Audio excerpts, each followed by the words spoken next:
Good afternoon, all. I'm very happy to welcome you all to the National Biopharma Mission webinar series on environment, health, and safety. In this series, we are featuring 6 webinars on environment, health, and safety. And this one is the 4th webinar in this series. And this will be dealing with the building a safe and resource-efficient laboratory. National Biopharma Mission, as you all know, it is a flagship program of Department of Biotechnology, which is in partnership with World Bank. It is aimed to promote and fund innovative product development in biopharmaceutical industry. Along with National Biopharma Mission, Biotech Consortium India Limited, New Delhi is coordinating and managing this webinar series. In the 4th webinar, we are actually listed very eminent speakers from industry and from academia and from government organizations. So I hope that their insight of this topic will really help the attendees. We have very eminent scientists, Dr. Lalitha Gowda as our chair. Dr. Lalitha Gowda retired as a chief scientist from CSIR CFTRI, Mysore, and she obtained her PhD degree in biochemistry from Baylor University, USA, and she's having did her postdoc from Cambridge University, and she joined in CFTRI in 1987.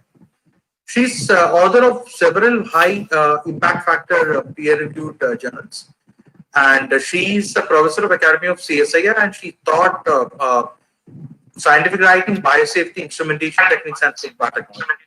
And she currently is a member of Genetic Engineering Appraisal Committee, Government of India, and she's presently a member of Scientific Committee of FSSAI, Chair of Scientific Panel on GMO. With a short introduction, I'm handing over the section to you. Over to you, ma'am.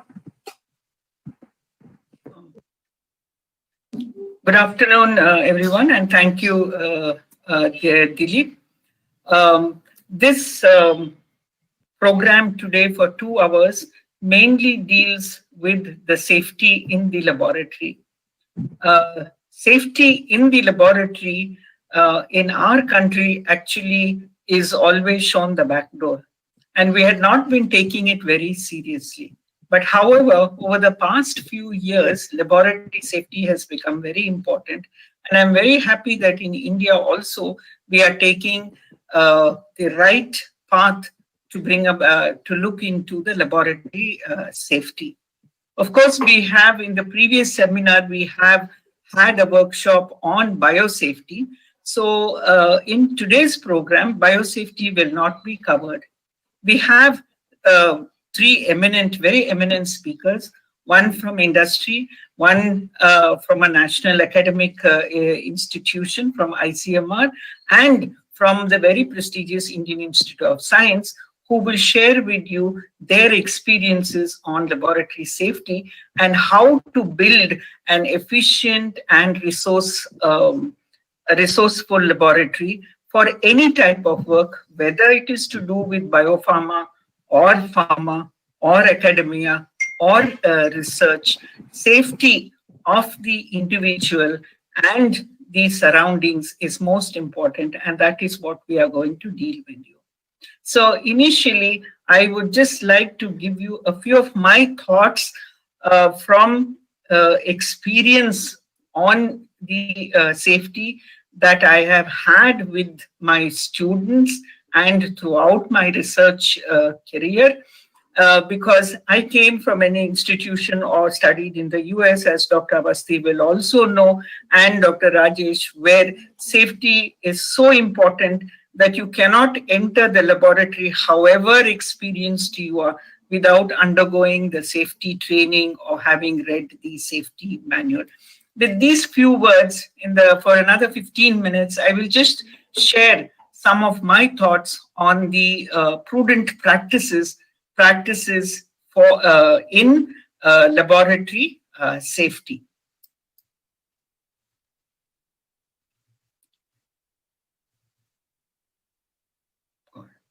Dilip, is my screen being shown? Yes, ma'am. We can see your browser. Hi. Yeah, now we can see your browser. Yeah. Okay. I will speak to you for a few minutes on the prudent laboratory safety practices. So when we talk about safety, why do we say safety and why this seminar? It is not that we want to scare anyone away from the laboratories, indicating to them that they are dangerous places.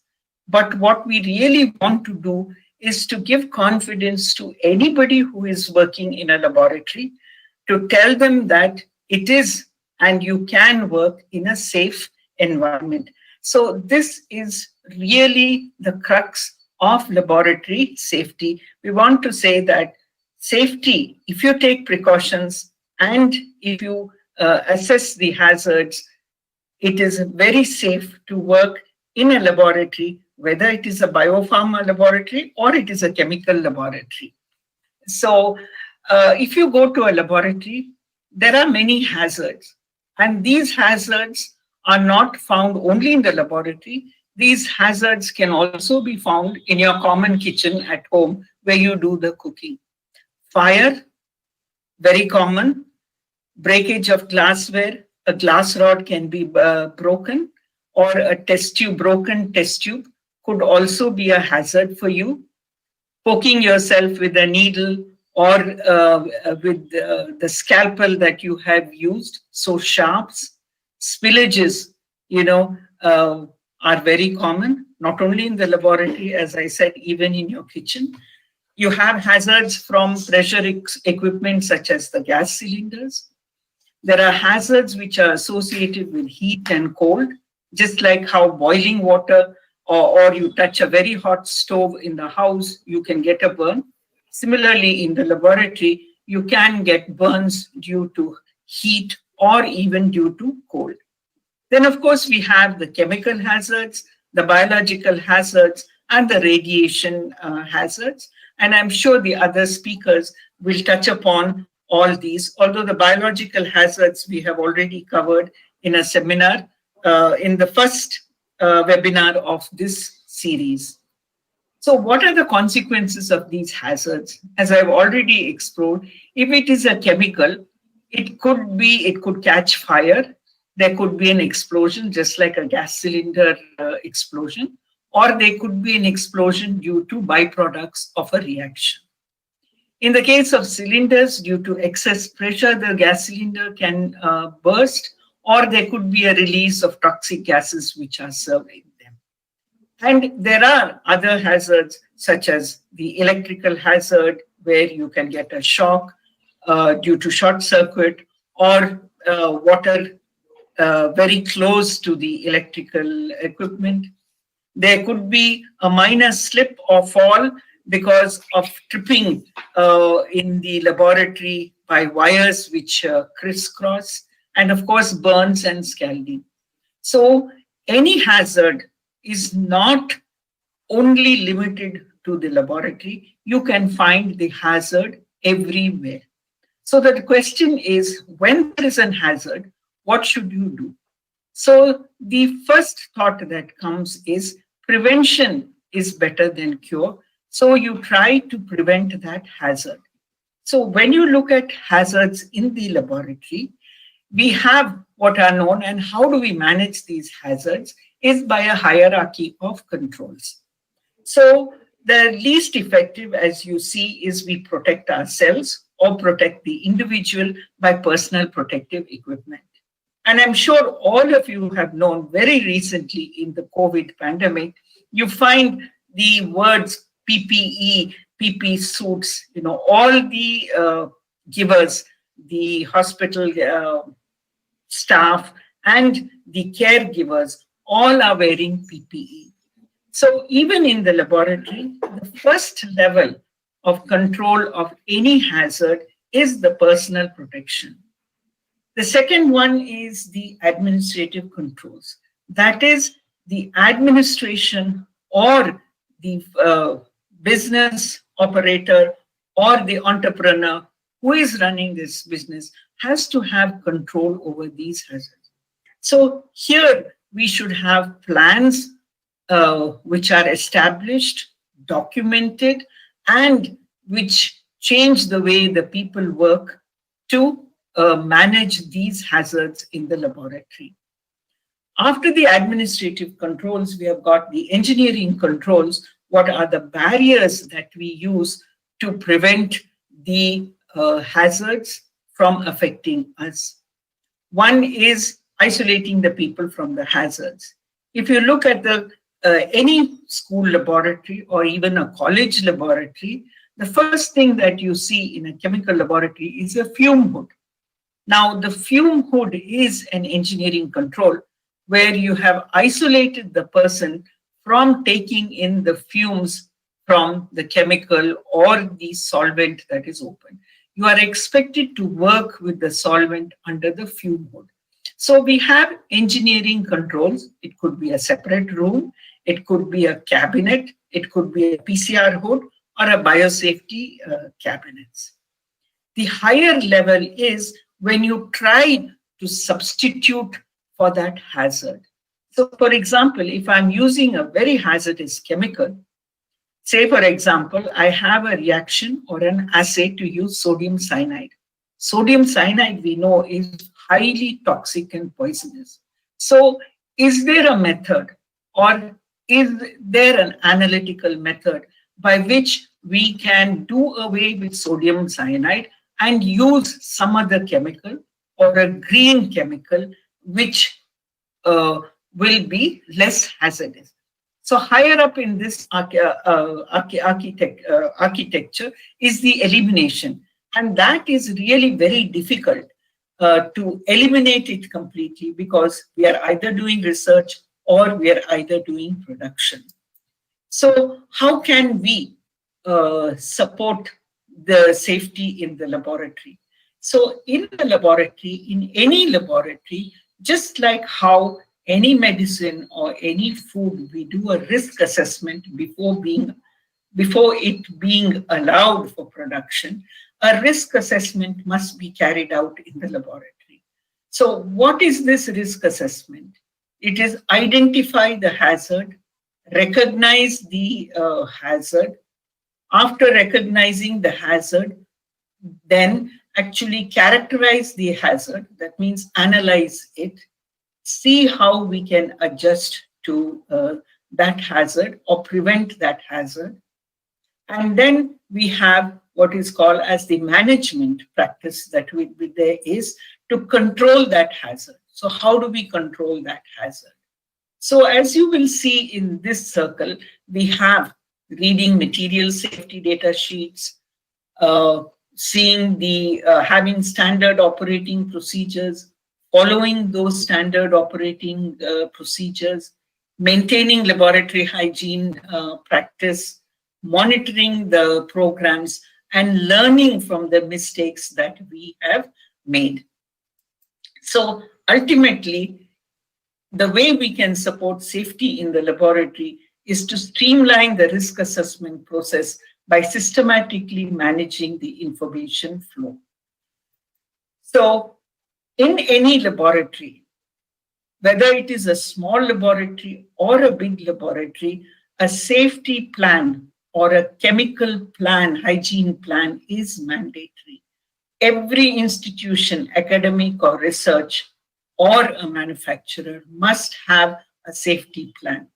And in this safety plan, one person must be designated as the safety officer responsible for safety of the entity. And contact details of this safety officer must be pasted all over the laboratory so that each and every individual in the laboratory knows whom to contact in terms of any accident or emergency. Then we have the personal protection plans that I have used. Then the equipment, those are the engineering controls. What measures is the laboratory taking to see that this equipment is working and that this equipment is calibrated on it. There is no fun in having a fume hood which doesn't take the vapors out of the lab. Or there is no fun in having an eye wash which doesn't work and we have it there just for the sake of having. Then training all the individuals and making them aware of the hazards, and also training them in first aid. Then measures to provide medical consultation. Do we have a doctor at hand? Do we have the numbers of the hospital, ambulance close by which can be called? Then the hazard identification, keeping records. So a safety plan is mandatory for every institution. Second, which is most important, is that each and every individual who enters the laboratory must undergo a safety training program before starting work in the laboratory. And this safety training program should include all the safety work practices that are expected in the laboratory, all the rules and regulations regarding the personal protective equipment, where they are, how to use them, which type of PPE is required for which experiment, the safety equipment, the laboratory equipment, how to use them, how to see that they are working properly. It could be a centrifuge, it could be even a small fume hood, and the waste handling and spill response procedures. So these training programs are very essential for anybody prior to starting any work in the laboratory. You could be a PhD or a researcher with 20 to 30 years experience. But I have the experience that when I went to do a postdoc, even after having worked in a laboratory for 6 years, I was not allowed to do any work in the laboratory till I had undergone the 3-day safety training and I had passed the written exam. So that is how stringent it should be, that we all undergo this training. And it is not sufficient that this training you undergo once in your lifetime. We need to update ourselves on the training and the information that is available. The next important thing which is really is the laboratory hygiene, the nevers of laboratory hygiene, which is so apt for our country. Never eat, drink, or smoke in the laboratory. I have seen many laboratories where eatables and Pepsi cans, etc. are there. No, never apply cosmetics. Never suck pens or chew pencils, which is a common habit. Mouth pipetting. Even today, if you walk into some of the laboratories, you will find researchers using the mouth pipetting, because it is much easier than using a pipetting bulb for the pipetting. Always wash your hands before you enter the lab, after you leave the lab, and never store any food or drinks in the laboratory. Each laboratory in an academic institution or in an industry must have a separate place for food and drinks and for relaxation for the individuals. One must always keep their place tidy. We do not want this type of appearance which is prone to hazards. And another very important rule which all of us must follow and is not working alone in the laboratory. There must always be a second person, either in the laboratory or in the neighboring laboratory, so that even if a small accident takes place, like a cut when you're trying to insert a glass rod into a rubber stopper, even a broken glass rod can cause bleeding, which could be fatal. So don't work alone in the laboratory. Always inform someone that you are working alone, or permission has to be taken from your safety officer or the higher up. The required personal protective equipment, I need not say all this, but what I do want to emphasize here is that in our country here, we tend to wear open shoes or sandals into the laboratory, or even chappals, and that should be prohibited. In addition, fashion is not for the laboratory. So we need to avoid loose clothing or dangling jewelry. Lab coats are not for fashion.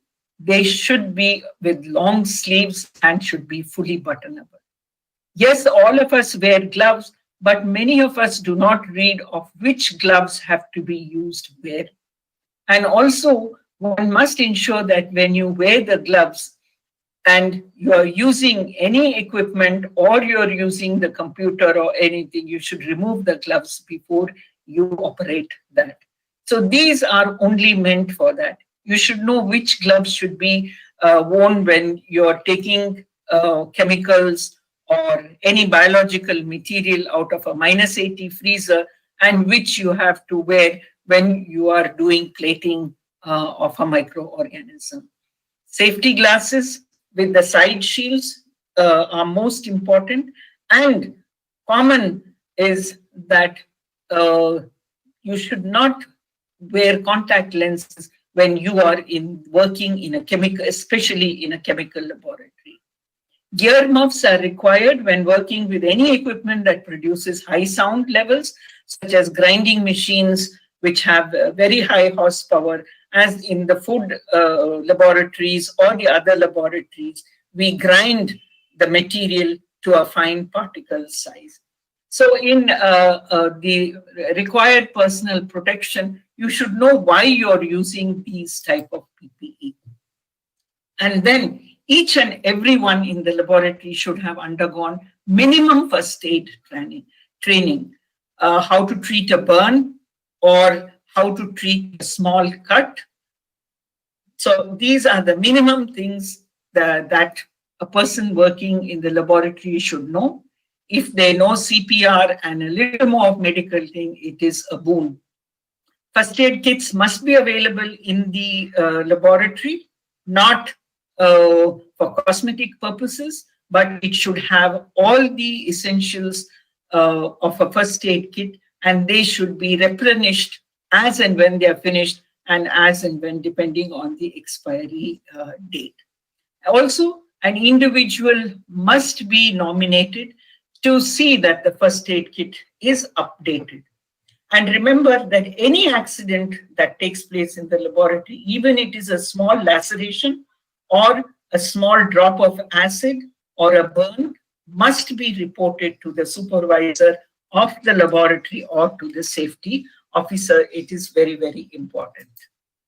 And then we need to know about these signatures, which are used on all the chemical bottles or in front of the laboratories to tell us the lurking dangers which are there or the hazards. So now we have got what are known as the globally harmonized system for identifying the hazards, and all those working in the chemistry or the biological laboratories should be able to understand these signatures. So you have for health hazard, you have this for danger, which is for toxicity.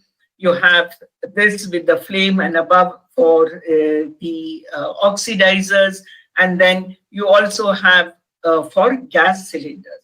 So there are many more. So it is good to have a list, or in those of you who are making a safety manual for your laboratory, put all these signatures into the manual.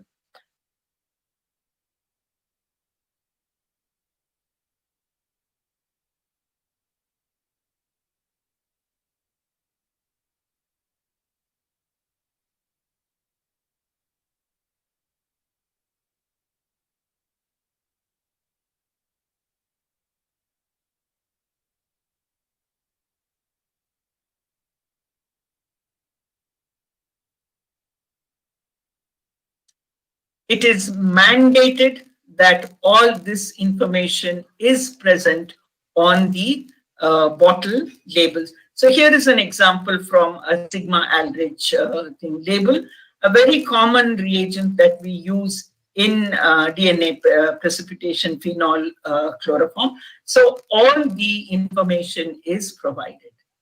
In addition to this habit of reading labels, we also need to read the MSDS, that is the material safety data sheets.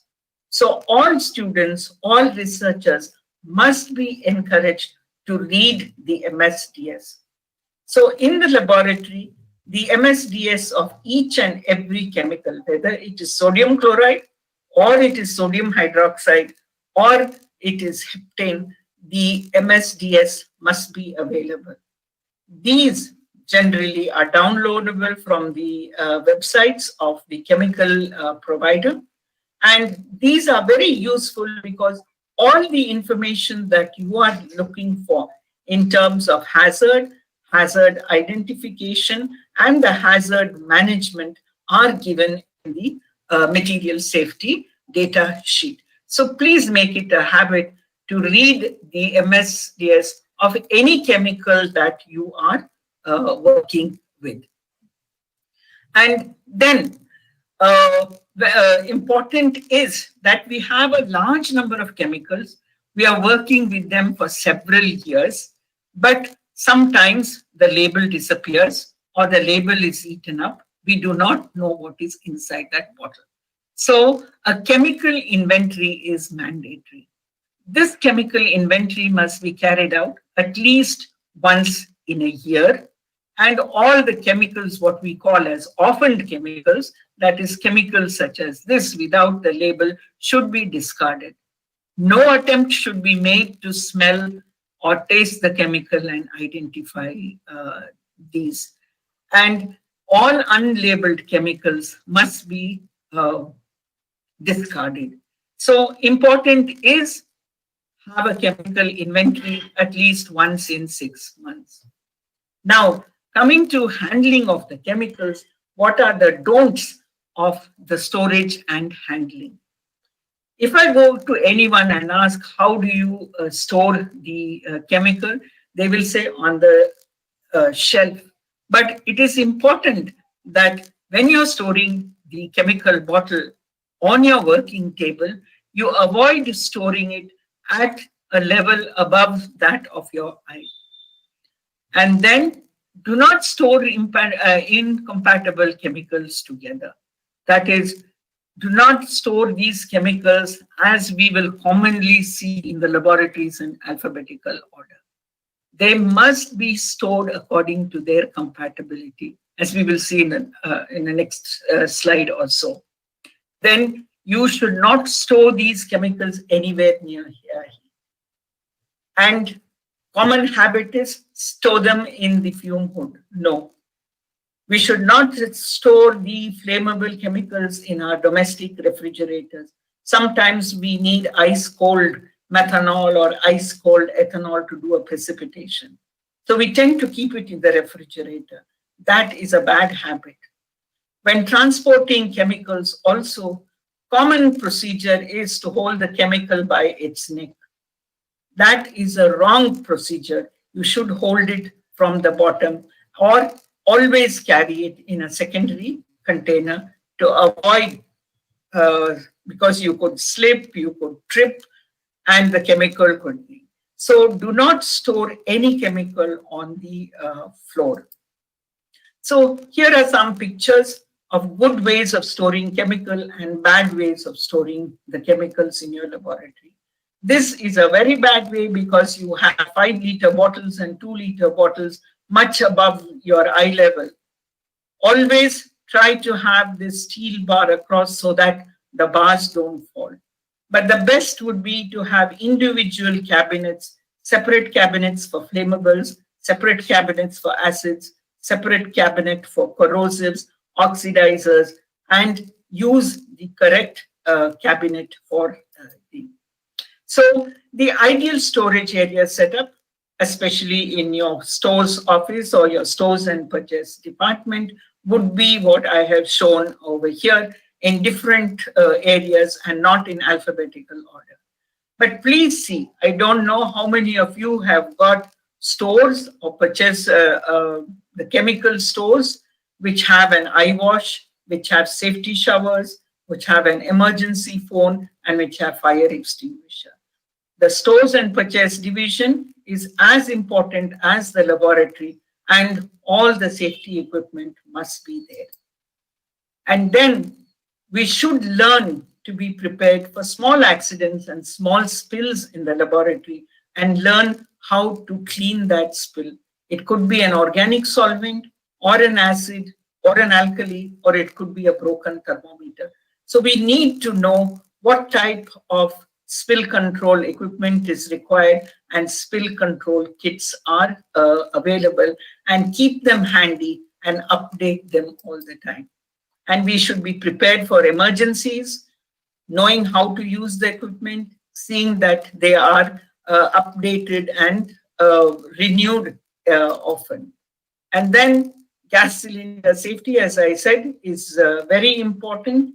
You need to know how to operate the gas cylinder, get trained, see that the gas cylinder is chained or it is kept in its trolley so that it doesn't fall.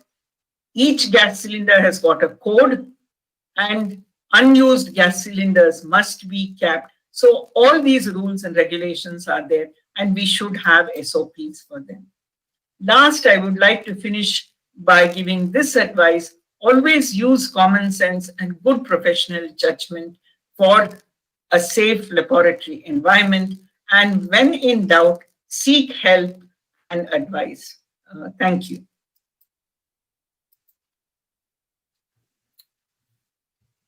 Thank you, ma'am. Before going to the next speaker, we'll have that two questions, poll questions, which were. Yeah.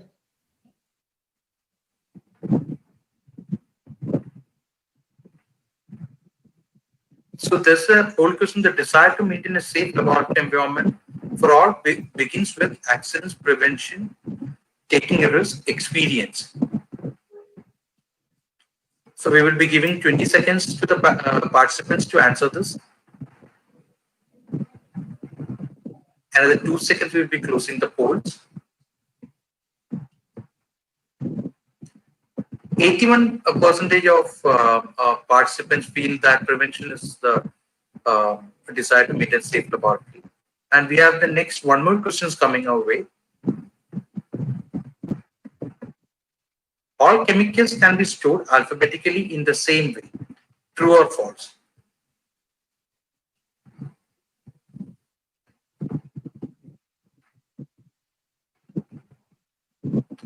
We'll give 5 more seconds.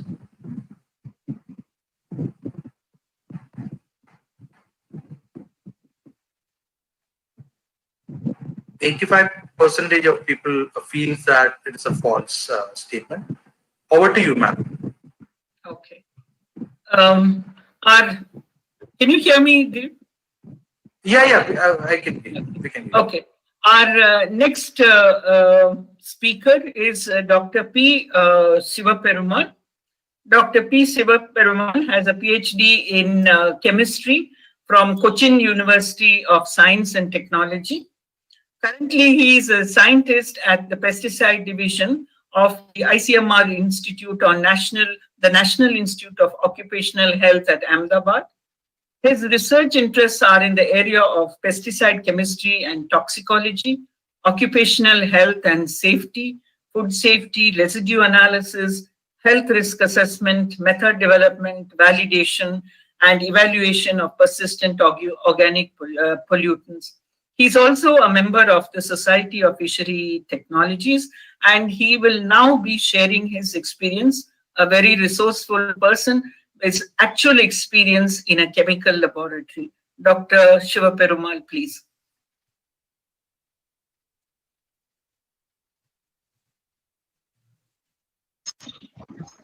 Am I audible? Audible. I would like to share my. Yeah, we already given the permission to you. Now it's audible? Yeah, you're audible. Audible. One second. Yes, you're audible. You're audible.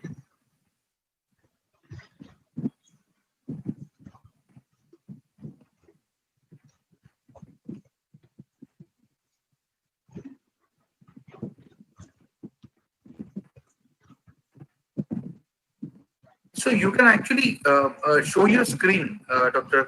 Perumal. Yeah, we can see your presentation. Notes. Yeah, we Okay, can see fine. your presentation. Fine, thank you.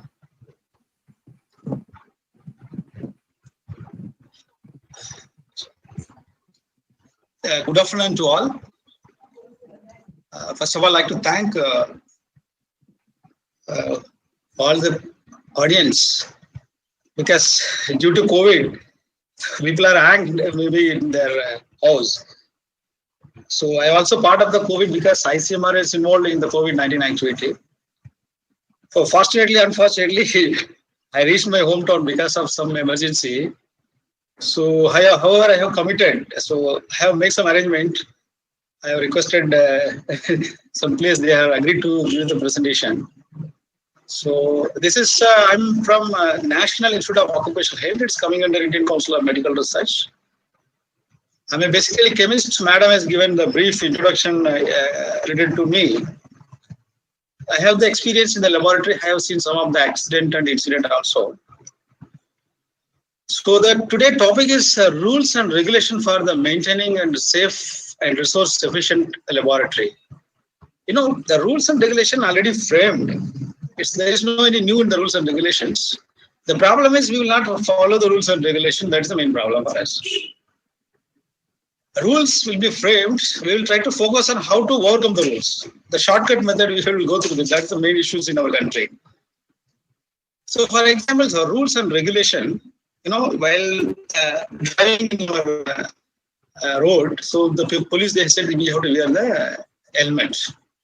So what we have to do, we will try to avoid wearing the helmet. So what will happen for that? So without helmet, we will drive. So we'll make accident, then definitely it will be damage in our health and all those things. So like that, whatever rules and regulations will be there, we have to follow. So we will follow the rules and regulations. The harmful effect will be less. So we will be in safer working environment. Therefore, general rules and regulations of the laboratory. You know, we have seen that because in the laboratory, engineering department working in some directions, chemists they are working in some directions, biologists they are working in some directions.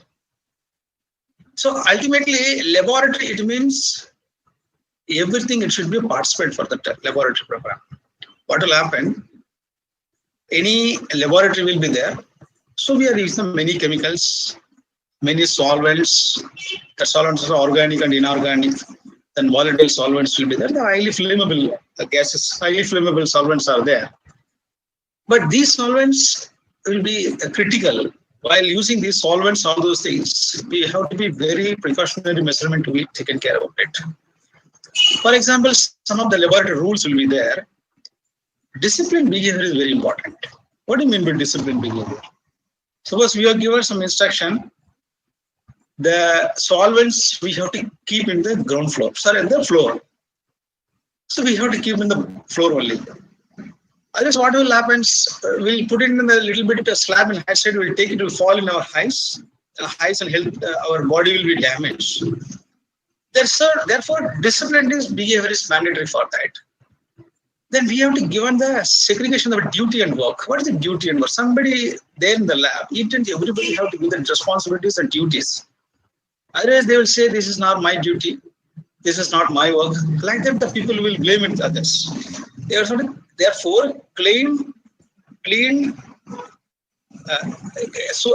duties and responsibilities to be given for that.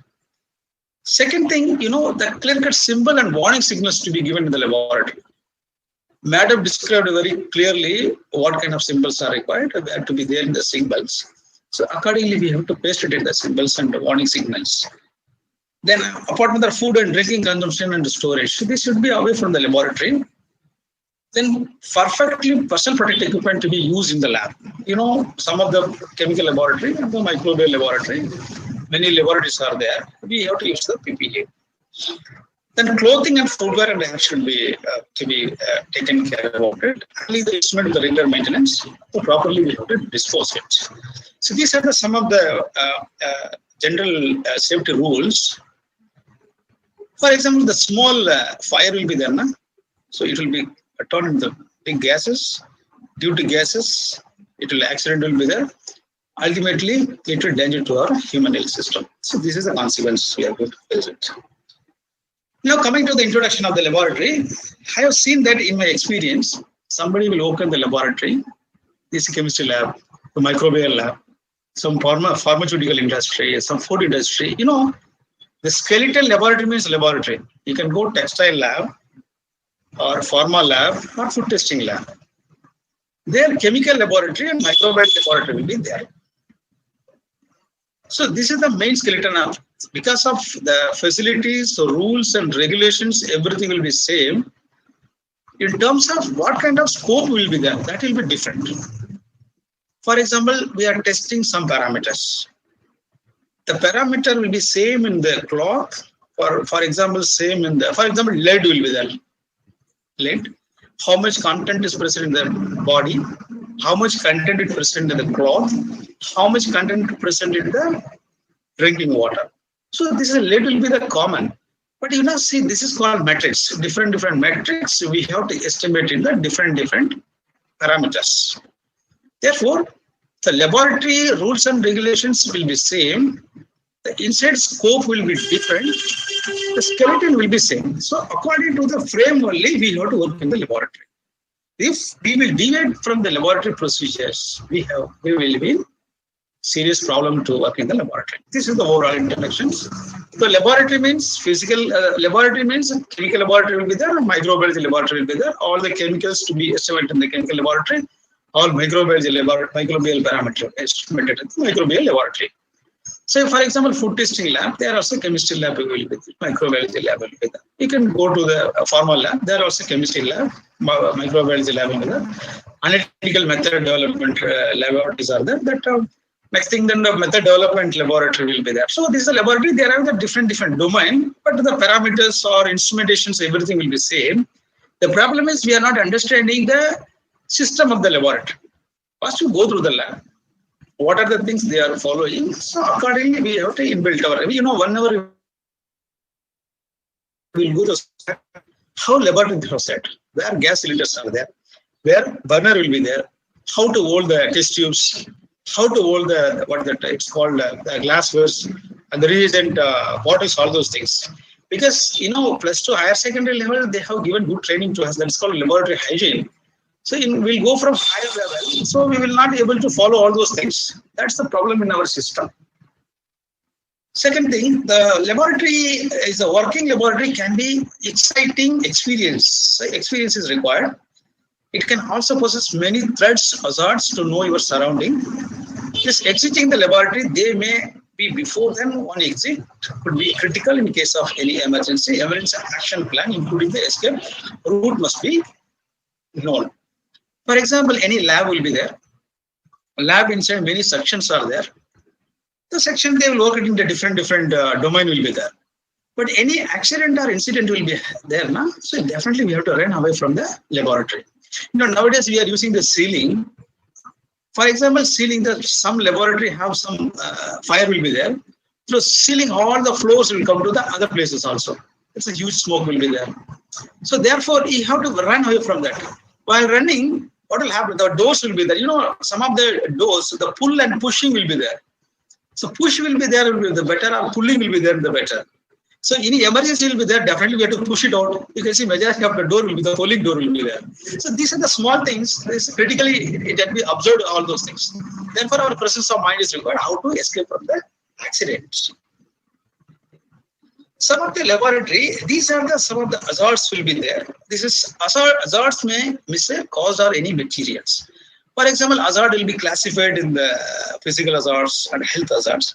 In case of physical hazards, the explosive will be there, flammable will be there, oxidizer, pyrotropic, organic, peroxide, compressed gas, and then the combusted liquid, unstable, reactive species, and water reactors, and carcinogen, toxic. In the health hazard, carcinogen, toxic reproductive issues will be there, inherent, corrosives, sensitizers, and hepatotoxins and neurotoxins, like that, toxins will be there, health hazards. So in the present in the laboratory, for example, chemical hazards, the poisons will be there, explosive will be there, flammable will be there, and the microbial hazards, some pathogens like E. coli, endotoxins will be there, physical hazards, sharp objects, fire, and the electricians, then equipment, all those things, extreme temperature will be there. These are the physical hazards. So various steps of hazard exposure in the management. So any lab will be there. First, the sampling will be there. Sample we have to collect. We have to send it to the laboratory. They will perform the test. After the performing test, it will go to the report section. From the report section, it will go to the dispatching section. Then chemicals also it has to be disposed. So these are the steps will be there in the laboratory. There some of the hazards will be there. Sampling and transport of the specimens. There are some biomicrobial hazards will be there. And how to handling the samples. For example, pathogens will be there. Directly we will use our hands. Definitely pathogens will come there. What are the practical measures should be taken? Laboratory chemicals and electrical hazards. Discarded materials. Preparedness for the hazard. Immediate response for the crisis. Control methods for the sampling storage. So these are some of the steps of hazard exposure and management. So how can we make this working environment safe? Definitely, we have to go for the rules and regulations. We have to follow the rules and regulations, training, and the competency test. Analyzing the level of risk involved, the common sense, expert knowledge, and the experience learning from the past incident and accident experiences. And we'll go for the next safe and resource efficient in the laboratory. What is the safety?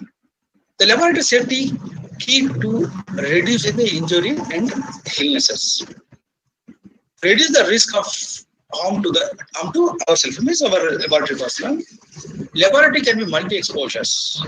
The proper laboratory safety training is essential for all and employees aware of the potential dangers and the threats in the life. So anybody working in the laboratory, they should about seriousness of the whatever the hazards they are using. It has to be identified the hazards. Then it goes to the assessment. Then hazard identification and risk assessment. We have to make some corrective measures. Then only these kind of any chemical incident, accident will be there. We can be able to nullify for that. You know, many are there in the mandatory or fire extinguisher in the laboratory. You know, I have faced many audit. ISO 17025 audit 2007. Many times we are having the unable accurate lab. So we will be in top management level. The laboratory officials will be there now who will perform test. They are doing the fire extinguisher. Auditor will come and ask what is the expiry of the cylinders. So we will show them because we will not bother about it now. When it has been calibrated, when it has been refilled, how would be the validity of that gas cylinder. Then when showing the record, it may be expired, right? So it means properly we have to not monitor for that. Next time you will call somebody laboratory personnel. So go to this fire, how to handle this fire extinguisher. So I'll ask the auditor, he will ask, just handle this, handle how to operate this. He doesn't know how to operate this cylinder extinguisher. Then that will be the major issue for that. Therefore, any small things should be there. He has to be trained. The training to be evaluated. Then the evaluation to be monitored on the top management level. So these are the things, small things. We should aware of all those things. Because these gases may be within a year, it may be exhausted. So it may be refilled in a refresh, and then within the validity should be there. Therefore, the adequate training also required. So these are the things that needs to be taken care about. And sometimes fire alarm will be there. So whenever the accident will be there, fire alarm will not work. So the laboratory fire alarm will not work, then how we can able to control the mechanism for this? Therefore, frequency of testing, all those things we need to be tested. It should be operational conditions. So whenever is required, it should properly function. So that kind of things needs to be taken care of it. We should have the first aid kit. You know, first aid kit, it means simply we are going to the labs, so our shops, they may have the first aid kit. Then we will bring it to our laboratory, then we will keep in the laboratory. But any accident will be there now. So that time we will be with the problem. For example, what are the chemicals, what are the solvents, what are the microbial pathogens are there in the laboratory? So according to toxicant, you have to procure the first aid kit, you have to put it in there. So therefore, you can go to the shops. many first aid kits are there. The kits, it should be specified. What are the list are there in the boxes? The boxes. What are the appropriate first aid kit to be installed in our laboratory? That's the main concern about it. So these are the things we have to see your exposure. According to the exposure, what are the first aid kit is required. Accordingly, you have to procure and put it in your laboratory. And what will happen whenever any accident or incident will be there? We should properly communicate. Suppose today fire action, it has been started firing in our lab. So fire will be there, but whom we have to communicate? Who will be the authorized person? While fire will be there, definitely the telephone connection will be discontinued. Then how will you intimate to them? So everything in the clear, defined procedures are required. After it should be somewhere pasted because new person will come. It doesn't know with whom it should be called. It should be labeled there. So with whom you will be contacted. What is the emergency number? Fire first aid number, and the emergency will be there. All those things 101 or 108, everything it has to be pasted in there in the laboratory. So then only any accident or incident will be there. Then we can be able to take corrective actions for that. Then, for example, each and every person training is mandatory for that. Training means it's a periodical training to be planned. First, the top management, they have to identify need of training. For example, somebody working in the chemical laboratory, somebody working in the microbial laboratory, we have to identify that what are the training to be provided to the laboratory, the staff. Then after that, we have to send to the training. After training will be over, is to reach our home organization, we have to evaluate it. Then how to evaluate it? Some procedure to be made for that. So like that, how to evaluate the training program. Some training program will be there. You have to systematic documentation should be there. Suppose you have identified the need of training, with whom you have given the training, what kind of topic you have to use for the training. So you have sent to him, he came back. Then after that, what you have to do? You have to evaluate it. You have to, what format will be there? That evaluation format will be there. You have to evaluate it. If it's a failed evaluations, then again you have to resend it for the training program. So therefore, systematic evaluation to be there. It should be systematically followed the evaluation procedure for that.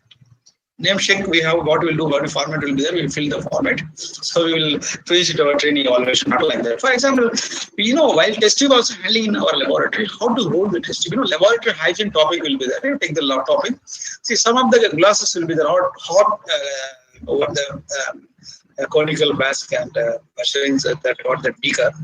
So how to hold this, because it's very hot now. Therefore, like that, many issues will come. Sometimes directly that glassware will be very hot. So we will hold without that gloves. No, we will take from our hands and will be injured. So like that, each and everything should be taken care about it. Suppose while burning the test tubes, heating, so the bubble will come out. So the directions from the bubble, you have to be very careful about it, because somebody are there that side, definitely go to him, then it will spoil his eyes or whatever it is there. In our side also, it should not be there. So anything it will be there, we should be very precautionary, we have to be there, very sensitive to be there, that nothing should happen around the people or around the laboratory. So protection of the staff, definitely staff protection is the mandatory for that. For example, they are working in the microbiology lab, immunization is mandatory for that. We have to have some record. For example, I was in a NABL laboratory in our lab. So an auditor has come. So he asked, "Did you taken any immunization record?" Yes, sir. We said yes, we have taken hepatitis B immunization record. That time record was not there, unfortunately. So the record was there in the management room. So we couldn't retract from that management document. And they have raised non-conformities for that. Therefore, immunization chart and records to be maintained in the lab. The qualification and designation is very important. So what are the requirements? What are the tests you are performing? According to the qualification designation to be performed. Laboratory protocols and manuals to be there. That's called SOP. I will later describe it. The SOP training. If the pregnancy or sickness will be sickness, then accordingly we have to take some corrective measures. First aid management, emergency equipment. That's called fire extinguisher like that. The effective resources for the efficient laboratory. Efficiency is a very important aspect in the laboratory, necessary for systematic workflow, optimum result, utilization of the lab, retention of the skilled manpower, the quality work, recognition, and health and safety. So this efficient lab, go to digital. Nowadays, digital will be there. What will happen? Previously, we will have some records. Our audit will be there. The bunch of records we used to prepare it. So nowadays, what happened? Each and everything, enable, they have implemented online submission of all the records. We have many documents, A level, B level, C level, D level documents are there. All the documents we are uploading in the website. Then audit also objections will be there. They will raise non-conformities through digitally. Then non-conformities action also we have to send it digitally. Then digitally they will upload. Then they will send it for the accreditation for that. Nowadays they are going in the digital manner. Even FDA approval also they are getting for FDA. Focused on management skill manpower. Skill manpower is mandatory for that. Because skill manpower is for them, it's very difficult to handle the high level equipment. Then invest in the quality equipment. Nowadays the very high sensitive equipments are there. We should invest in the very quality equipment. Then it should be systematic maintenance is very important. Our system will be there. We will procure the equipment. After that, maintenance will not be there. It will not be the maintenance. Instrument will not work in the proper manner. Then organize and the data will be updations will be there. Proper documentations and evaluate process and utilization of automation. Actually, the proper documentation. Actually, I have a lot of experience regarding the documentation. We will work in the laboratory. The document will not be there. What kind of document is required? Suppose today you are taking a SOP will be there. They are saying 5 grams of substance you have to take. In your data book, 5 grams substance you have to mention about it. Instead of 5 grams, we will write 3 or 7 milligrams or grams, whatever it is there. It should be not follow the standard operating procedure. First, we will not follow documentation. Laboratory notebook. After that, while writing, we will give the wrong information for that. Therefore, each and every person having their own daily register, the documentation should be proper. It should be updated. Your higher officials to be monitored and evaluated for that. So these are the process of documentation to be followed for that.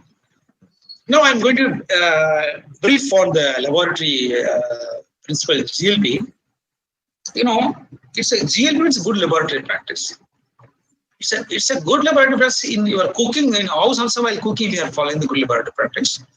While driving, we are following the good laboratory practice. The traffic signals, everything are there. But laboratory also, we should follow the laboratory practice. If there is no any practice will be there, the laboratory will not be good. So your will not be good. Your health will not be good. Therefore, good laboratory practice is mandatory for that. For example, test facility, organization and personnel. For example, what is the facility of the test? Suppose you have to perform some of the tests called A. The component A, you have to test all the facilities are required from the top to bottom. Second thing, personnel. It should be competent officials are required. Suppose you have some parameters, he doesn't know how to test the parameters. So what is the use of doing the analysis of that? Therefore, adequate personnel, systematic, good skilled personnel are required. Quality assurance program. So you are testing the parameters. Really, your test is test is valid or not valid. So therefore, you should follow the quality assurance program. What is the quality assurance program? You are performing some test. The same test you have to cross validation with your laboratory personnel. Some of the person you are having some 3 person. You are doing some test. You can go to third person. Same test you have to perform. The reported value should be plus or minus 10% variation will be there. It's well and good. Then it's called inter-laboratory comparison for that. So whatever test you are performing, it should be compared with other laboratory. Suppose you have over 5 labs or 10 labs will be there. The parameter, same procedure, or different procedure also will be there. You can send it to other lab. They have to perform the result, so test. The result you have to compare it. So result should be very close result. That next we will go for the inter-laboratory comparison. Proficiency testing. Proficiency testing means 10 to 15 labs are there. So all the labs, you will send it to the same known concentration. You will send it to the 20 or 15 labs. Then after the getting results, you have to calculate the Z score. So Z score, some value will be there. Z score, for example, 0. It means 0 means highly accurate. It's a closer value. Suppose, for example, 1 ppm you have spiked. So 1 ppm closer value you are getting is highly accurate. Deviations will be there. So plus or minus 10% or 20% will be there. Then its acceptance range will be there. For example, 0 to plus or minus 2 will be scored. It will be accurate. 0 to plus or minus 3 will be there. It's acceptable. Then more than plus or minus 3 will be there, questionable in your tests. Therefore, there are need for the highly skilled, highly sensitive equipment for that. This is the facilities for like that. The same facilities. Facilities are advanced facility. In I am working in their lab, many labs are there. Last 10 years, 15 years back, old instruments we are using for that. But really our regulatory requirement, according to the regulatory requirement, we have to update our instrumentation facilities, then apparatus, and the materials and reagent, all those things. What are the testing systems? What are the testing system? You have a good system for that. Suppose your sample you have received in the lab. After receiving, you have to check what is the parameters you have to check. Really, suppose some of the parameters, samples to be stored in the -20, or samples to be stored in the room temperature, or samples to be stored in the 5 degrees Celsius. While receiving the samples, you should manage all those things. You have to check it.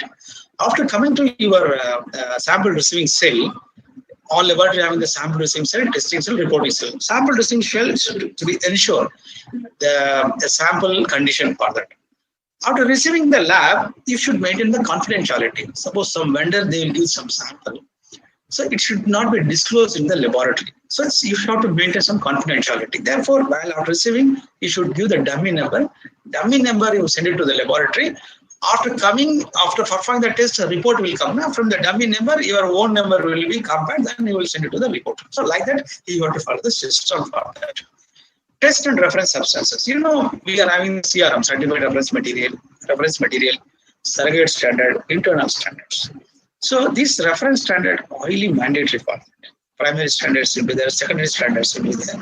So any test laboratory will be there. You should have the reference standard and primary standard. It should be all the standards should be having the traceability. What I mean by traceability? This traceability, suppose you are reported 1 ppm. So 1 ppm to be traceable with our NIST, National Institute of Standards and Technology. Even our NPL also will be the National Physical Laboratory. They are having the interlink. So international standard, our Asian country standard, and then our NPL with the concerned laboratory from the division. So it means the international standard we have to follow it. That's called reference standard. You have to. Next, go for the standard operating procedure. So many research organizations, they doesn't have the standard operating procedures. What is standard operating procedure? So all they will say is SOP. What is SOP? Standard operating procedure. For example, we are having the mobile.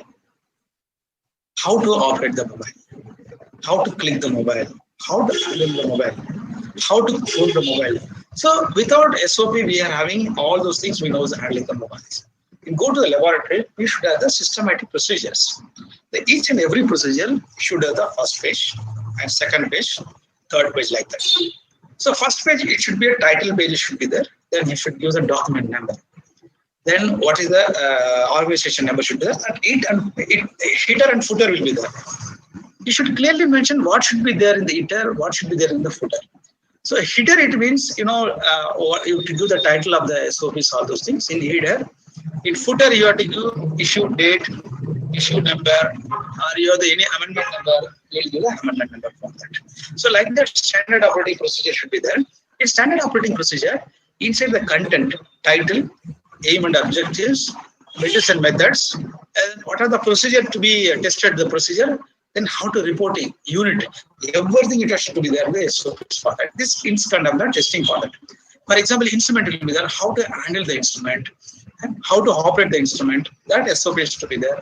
Then for example, you are having the gas cylinders, hydrogen and nitrogen cylinder. Hydrogen cylinders, it is to be painted in the red color. Why if they have painted the red color? Right? Some nitrogen cylinders will be there. It has to be painted in the green color. So you have to mention in the each and every SOP how to open the cylinder, how to close the cylinder. Suppose cylinder may have the leak. What kind of precaution measurements you have to take, and everything should be clearly mentioned in the standard operating procedures. Standard operating procedure backbone of the laboratory. Excuse me, Dr. Perumal, can you please conclude. I think you're way off your time. We have 2 more speakers. Okay, fine. After that, performance of the study, then reporting the study results. So after that, how to report this test results.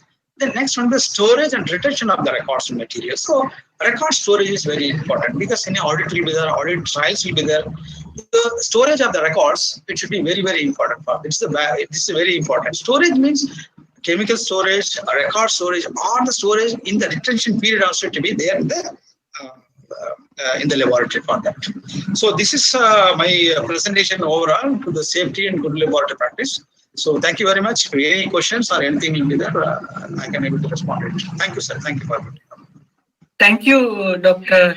Shivaperumal, for giving us an overview of how to run an efficient laboratory, and also taking into account all the requirements of ISO 17025.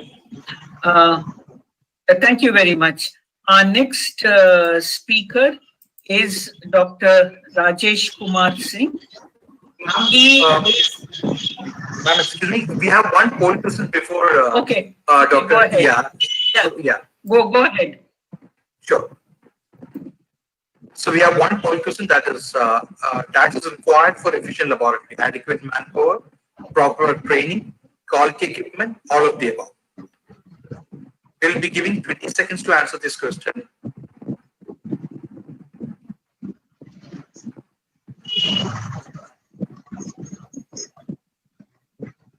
We'll be closing the poll in another 2 seconds. All of the 97% of the people correctly answer this question. Over to you, ma'am. Okay, thank you. Our next speaker this afternoon is Dr. Rajesh Kumar Singh. He is a PhD from EMBL Hamburg, Germany, and has a postdoctoral experience at the University of Greifswald.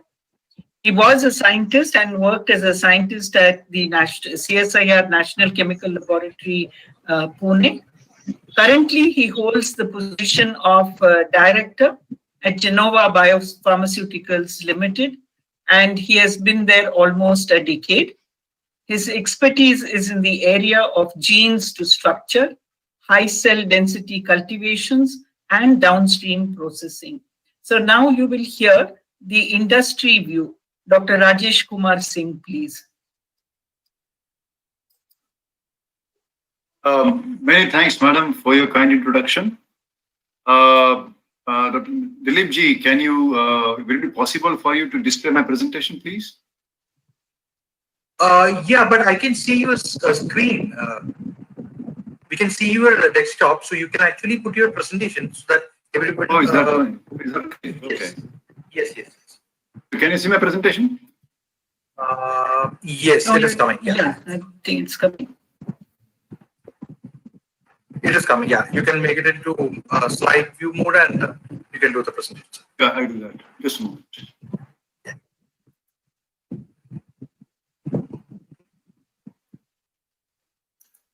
Oops. Yeah. Somehow actually. Okay. So today I'm going to talk on elements on the laboratory safety from the industrial perspective. And Dr. Lalita Gowda ma'am, I mean, thanks to you, basically, you have nicely summarized all my presentation. And it was very, very nice introduction for sure, and has created a good base for what I'm going to say.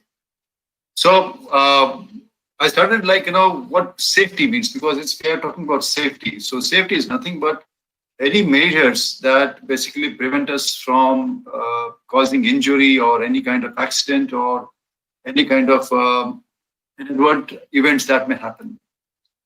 So when you talk about safety in manufacturing, I mean, to understand what manufacturing means, it all starts from issuance of raw material. And ma'am, as just mentioned, when we talk on the stores, and as Dr. Shivaperumal also mentioned that how to basically keep the chemicals segregated depending on the type of chemistry what it has. Definitely, when you have stores, like we have those segregations, and then basically depending on the raw material, I mean the raw materials are dispensed either under fume hood or under since it's a aseptic processes that goes into it. I mean under the GMP facility. And then from the raw material, basically what we do, depending on the expression system that we make the product, either it's E. coli or it's mammalian cell or E. capistoris, we basically make our own API. So it's active pharmaceutical ingredient that gets formulated into the finished product. And just to let you know, like we have 7 products in the market, like that is a tenecteplase for heart attack, for cardiovascular disease, then even and it's for the stroke. Then we make erythropoietin, that is a Ventor for both nephrology and for oncology. And in under oncology field, like we have GCSF, pegylated GCSF, GMCSF, and pegylated asparaginase, that is Hamsil for acute lymphoblastic leukemia. We are based in Pune. So when we talk about safety in manufacturing, I mean, it's all about the people in the facility who are engaged in the process and deal with the equipment day and night. And this can be, and all this facility and utilities basically are maintained under what we call as building management system that in fact records and maintain all the required attributes that is suitable for the manufacturing. So in our case, basically it starts from R&D to manufacturing. I mean, we have the lab where we basically also do the clone development. When we do the clone development, definitely one of the things that comes is a containment. What kind of organism we are handling with? And madam, that you just mentioned about the glasswares, I mean, the lab definitely has a lot of glasswares, and they are one of the things that also are prone to accidents. How you basically store your solvents and handle solutions like ethylene bromide and solid and liquid waste. When we talk about cell banking, I mean, that we use for our manufacturing during the upstream process, it basically involves cryo handling of the liquid under liquid nitrogen. Now, you have to take a good care in a way that somebody has, whoever is handling should have a good and proper training in handling these cryo liquids. I mean, it should not be definitely touched with the bare hands. In any case, even you are taking the vials from the -80 or -196 degrees, never touch with the bare hand. I mean, it will basically lead to a frostbite. And in fact, it can also weld your fingers forever. When we basically go for the upstream process, I mean, definitely, again, the containment is one of the issues. And the fermenters that basically start from the small scale to large scale, each one of them, they have their own safety issues. I mean, in the small scale, which is the glass fermenters, there's always a risk of implosion or explosion, depending on if there is a back pressure.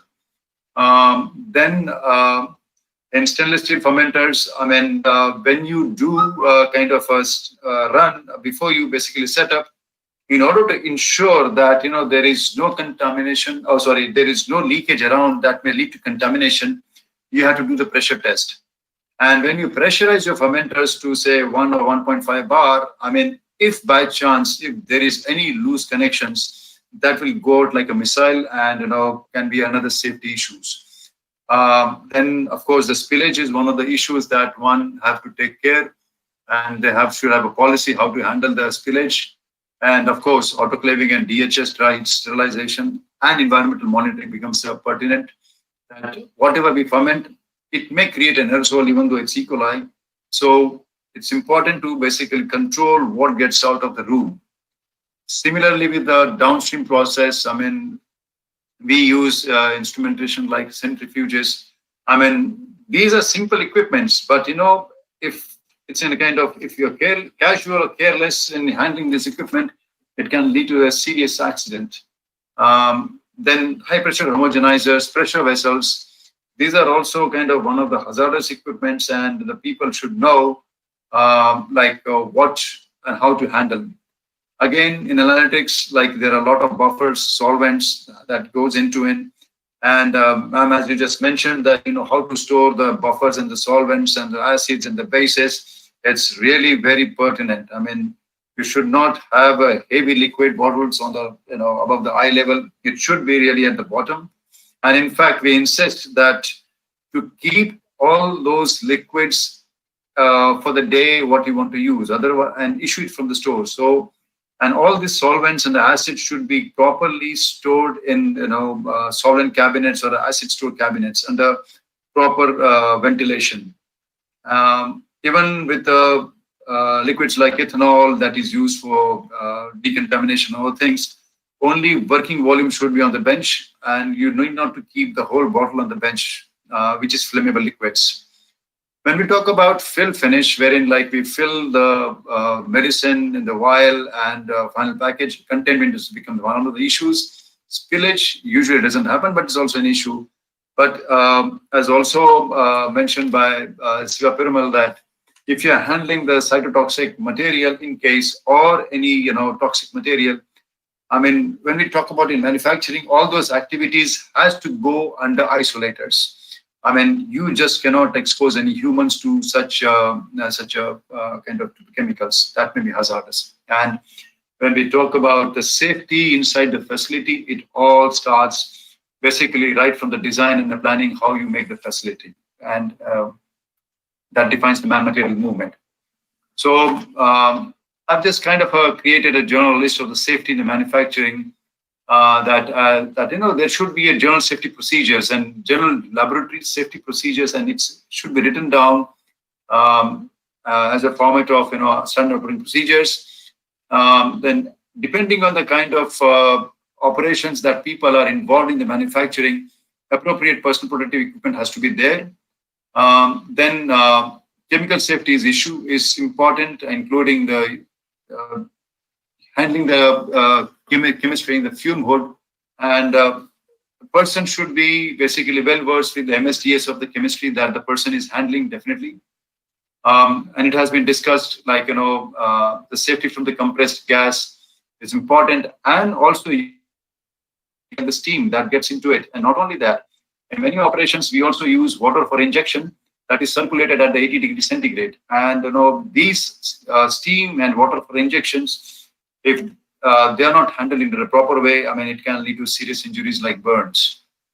And definitely, as I mentioned before, critical equipment like centrifuge, sonications, cryo vessels, I mean, somebody has to really take care of it. And especially, I would like to bring the kind attention to high energy equipments like sonicators. I mean, it looks like, it's a small sonicator, but it creates a very strong ultrasonic sound.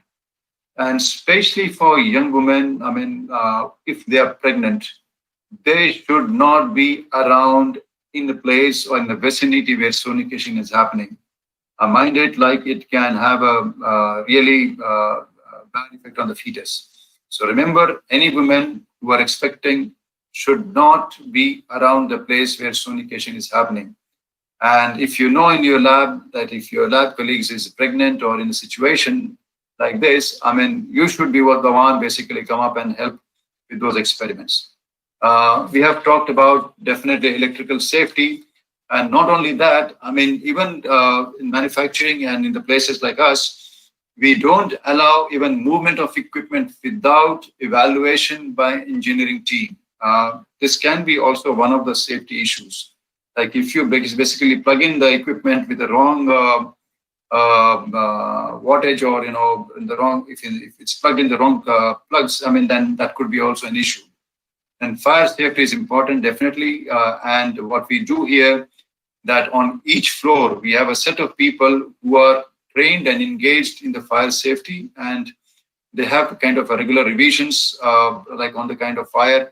And nowadays, like the good part is that even this fire retardants, I mean, they are pretty robust, and you don't have, I mean, although they are classified for the kind of fire they are used, but nowadays the fire retardants are kind of can be used universally for all kind of fires. And definitely safety on engineering floor is important, because a lot of mechanical work and hammering and things goes on.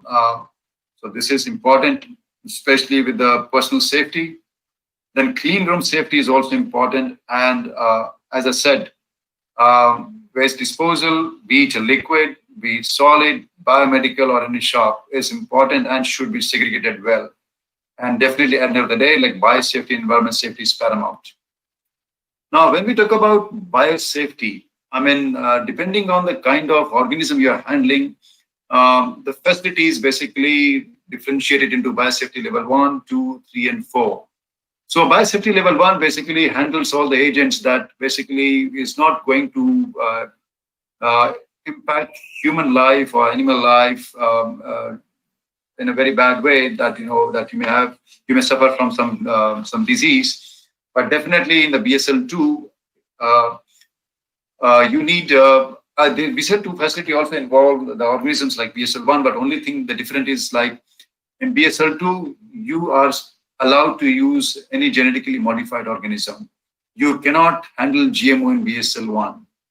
But when we come to BSL3, I mean, it allows you to handle the organism that may be having a potential to cause your disease that may be lethal. And with the BSL4, those organisms are there for which even the treatments are not available.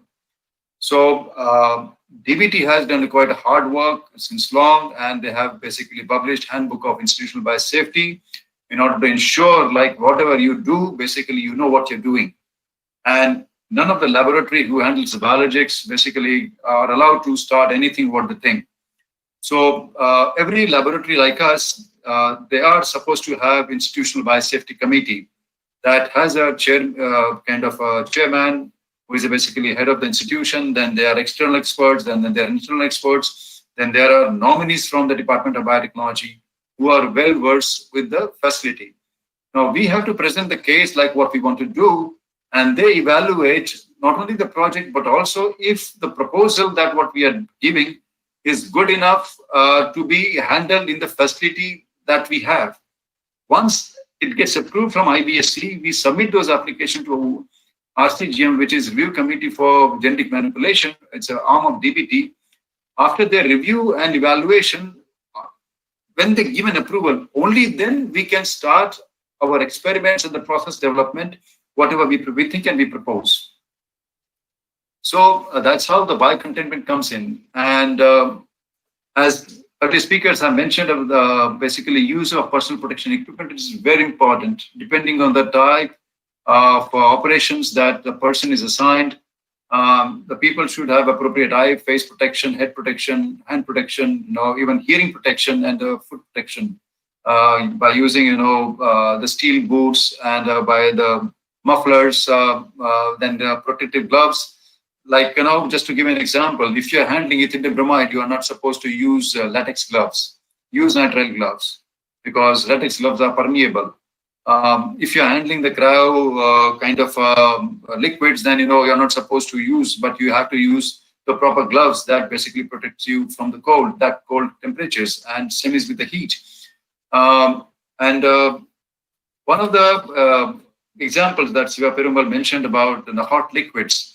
I mean, in general molecular biology laboratory, I have seen, like, throughout, even abroad, that basically it's a routine to melt agarose in a buffer in microwave, and it really bumps. It becomes hot and bumps, and people use it very casually. And this is one of the reasons of the burns in the molecular biology laboratory. So definitely don't take it lightly. Handle your experiments with proper protective equipments.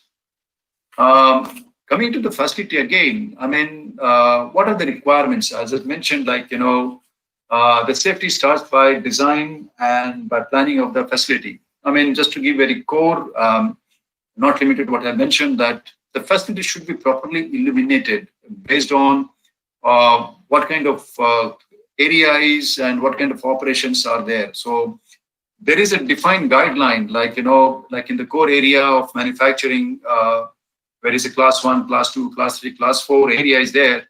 I mean, what kind of illuminations are required? In corridor, what kind of illuminations are required? In the change room, what kind of illuminations are required? Where basically we are doing vial testing and post-filling evaluation, what kind of lux is required. So all those are mentioned, and that should be there for the safe and efficient operations. every area should be well ventilated because all this manufacturing facility, they are pretty like enclosed boxes. I mean, and you just don't see outside world, even like you don't know if it's a day or night. So it should be well ventilated, and appropriate temperature relative humidity should be maintained and regulated always. Then as we are handling the labs, equipments and the chemicals and everything, there could be some chance and remote chances that some untoward incidents may happen. So in order to cater that at appropriate places, especially in the quality control area, there should be appropriate eye wash facility should be available and shower should be installed, so that in case of emergency, at least the people can wash off the exposure to the chemicals or the things. And important is like emergency exit. It should be well defined. Even like as in airplane, I mean the air hostess, they tell you like these are the exit doors and you should be aware of it. Likewise, every person in the facility should have a mental map. If somebody is there somewhere in the facility, where is the nearest exit? Then, of course, again, I'm coming the waste disposal is an important thing. An environment monitoring system is very important thing. What is we are making, what we are disposing, it's important and should be monitored. And one big thing is that water. So any manufacturing facility like us that deals with biologics, I mean, water is one thing that we consume a lot. And definitely that becomes a part of a big waste water generation as a result. So what to do with that wastewater? So in a way, before we dispose that wastewater, it should be treated very well and then should be disposed of. And to tell you, in our facility, I mean, we are proud to say we are zero discharge facility. So the water is treated very well and then basically is put in the groundwater. I was told like to also include the radiation safety. And being part of EMBL, I mean, I was working on the synchrotron facility. So I'm pretty well exposed and well versed with like what happens in the high radiation area. So there are two major sources of radiations, if any, in the laboratory. If there is a radioactive material that is getting used, and if the facility is using ionizing radiations like X-rays or so, and also high energy waves like X-rays or ultrasonics. So I just mentioned about the care that you should take when there is a high energy waves like ultrasonics, what to do, and lasers. Definitely you should not expose yourself to the direct naked eyes and should have a proper, again, PPE should be there. But when we talk about high radiation material like radioactivity, I mean, it should be governed very strictly. The very first thing is that the room should be isolated and should be labeled well that this is the radioactive area. And the person who is entering in those high radiation areas should be very well trained and should be should know how to work with it. I mean, because radioactive spillage is one of the worst nightmares of any lab that anyone can imagine. So great care has to be taken when we are pipetting the radioactive material. Not only that, all the records, even if you are taking 0.2 microliter, 0.1 microliter of the radioactive material should be recorded and maintained. Because end of the day, the lab has to give all the reconciliation to the regulatory authority of the country, like what you have done with the radioactive material. So today, most of the research labs, I mean, they have shifted their assays from radioactive to fluorescence methods, but still, like many diagnostic labs and hospitals, they use radioactive material on a daily basis, like, routine PET scan that happens, all those things.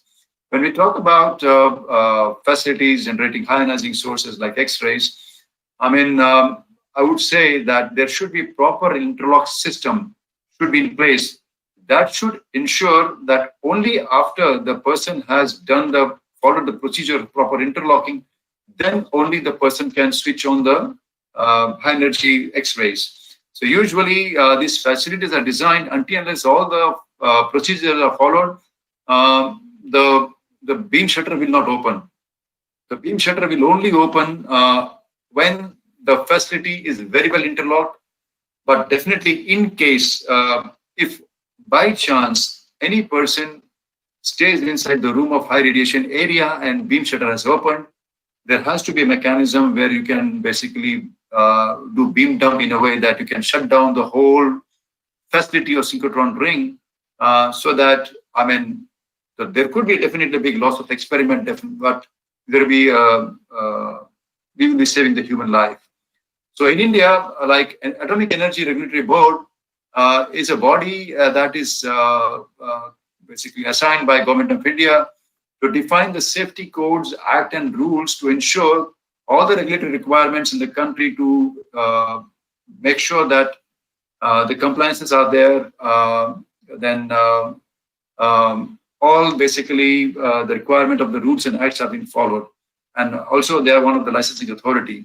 So in case, and they're also basically authorized to audit the facility. And if they find that there is even non-compliance, minor non-compliance, I mean, they can cancel the basically the license to work with such a high radiation or radioactive materials.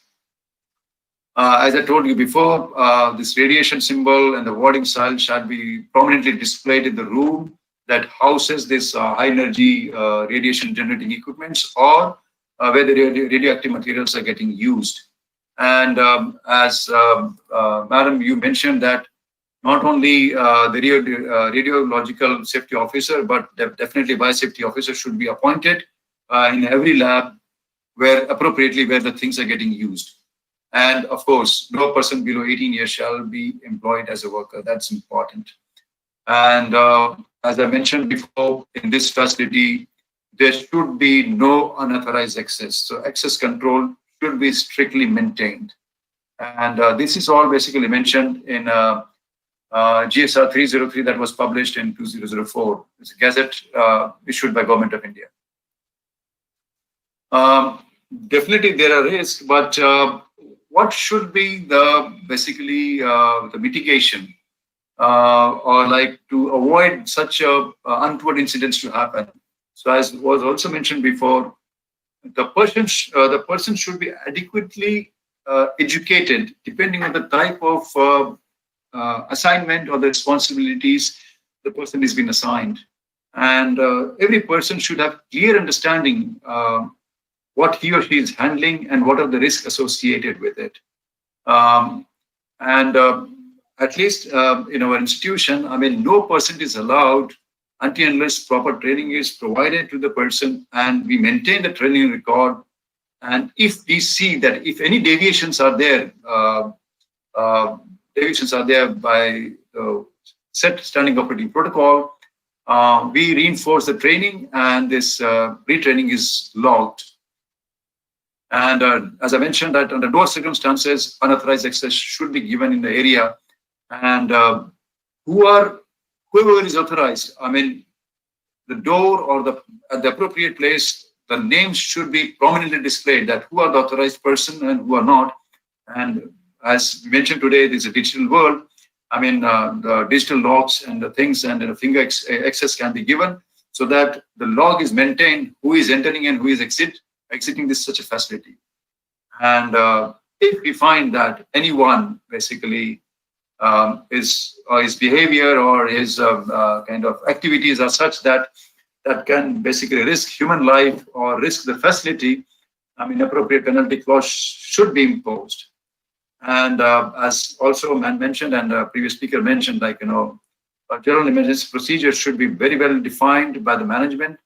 And the set of training personnel, I mean, should be trained for first aid, for the fire, for the other emergencies. Not only that, emergency response team and medical assistance should be always available 24/7 around the clock throughout the year. So likewise, I just mentioned, I mean, even when we recruit the people, we basically give them a week time induction. And then when after they are kind of gone through the induction, they are given, so they are tested by HR. Once they pass the induction period, then they kind of come to the appropriate departments. And then they are given appropriate training on their SOPs, depending on the kind of assignment they are going to take over. And once they are trained on the SOPs, again they are basically tested by quality assurance. One, they are satisfied and appropriately they have passed the training on SOPs, and then only they are allowed to basically come to the facility. And not only that, all the critical operations are the people associated with all critical operations. They have to be approved as a competent technical person by FDA. So our all employees are basically masters, MTech, and PhDs in science and engineering. And they're one of the most valuable resources that you can, and most valuable assets that you can imagine. And this is true for any organization.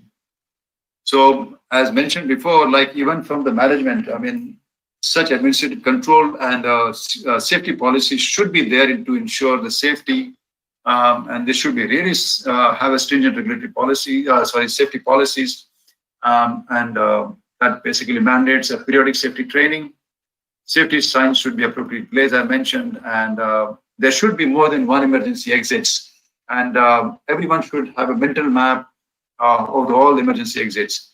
The personal hygiene and appropriate clothing is important depending on the assignments they are doing. So say, for example, if people are doing kind of aseptic handling, then they are completely gowned, and otherwise they are kind of in the factory clothes. As mentioned before, anyone should avoid working alone. I mean, I must say there was a case, I guess, in Bhilai steel plant that a guy who was going home after finishing his shift, and suddenly something came in his mind. He came back to the facility, and he was there in the area where the person should never be alone. And he opened the door and he collapsed immediately there because that was high CO2 content area. So he just collapsed and then he just passed away. So, I mean, if it's mentioned that, in SOP that you should not work alone, then you should not work alone, no matter how important it is, because the life is important. Then, of course, no operation should be left attended. That, that you are starting a centrifuge, the centrifuge go for 45 minutes, then you go and have a tea. It should not happen. And as I mentioned before, that laboratory access should be strictly controlled. And more important is like, there should be enough free space, like, it should not be too crowded. So lab occupancy also is an important thing. And as mentioned before, eating and drinking should not be allowed, and strictly should not be allowed. And to ensure all these things, like also we ensure that periodic safety audits is a must to see if there is any loop. In case, then the corrective actions can be taken and the problem can be fixed. So in a way, like, why safety? Because safety is paramount. Because loss of human life is the most expensive thing you can imagine, not only for organization, but more for the family the person belongs to. So, I mean, don't ignore the warning signs, don't ignore the standard operating procedures. They are for the benefit of the people around who are working in the workplace. With this, I would like to thank you for your attention. If there's any question, I'll open to it. Thank you very much, Dr. Rajesh, for that enlightening note, not only on the safety required in a unit, a processing unit or a manufacturing unit, but also taking us to radiation safety, which is very important and not addressed in many webinars, etc. Dilip, may I now ask you to give the poll question? Yeah, we have one poll question in this. So what is the maximum permissible radiation exposure for human body? 20 MSV per year, 10 MSV per year, 15 MSV per year. What is the maximum permissible radiation exposure for human body? We'll give 5 more seconds for the audience to poll for this.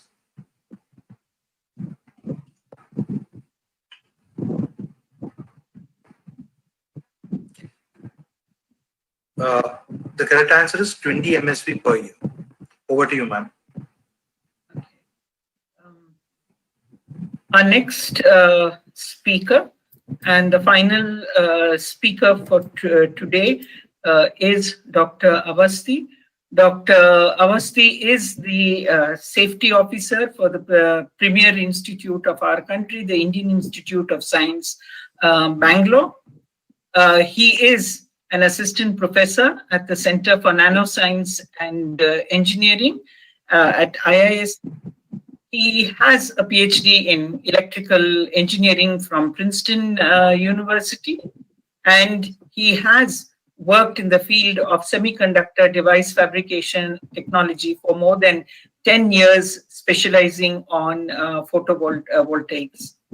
His PhD was on organics and silicon heterojunctional silicon solar cells, followed by a postdoctoral fellowship. His current research interests are thin film photovoltaics, heterojunction solar cells, and metal oxide electronics. He's the author of several prestigious publications and also has patents to his credit. As I said, he is currently the safety officer of Indian Institute of Science, Bangalore, and he will now tell us about his experience of the safety in the institute. Dr. Awasthi, please. Thank you. I'm assuming my screen is visible. Is that correct? Yes. Okay. Yes, it is. Yeah. Okay. Thank you for the opportunity. Since there have been, I think, pretty much everything that I wanted to cover regarding the safety procedures has already been covered. I don't have much more to say on it.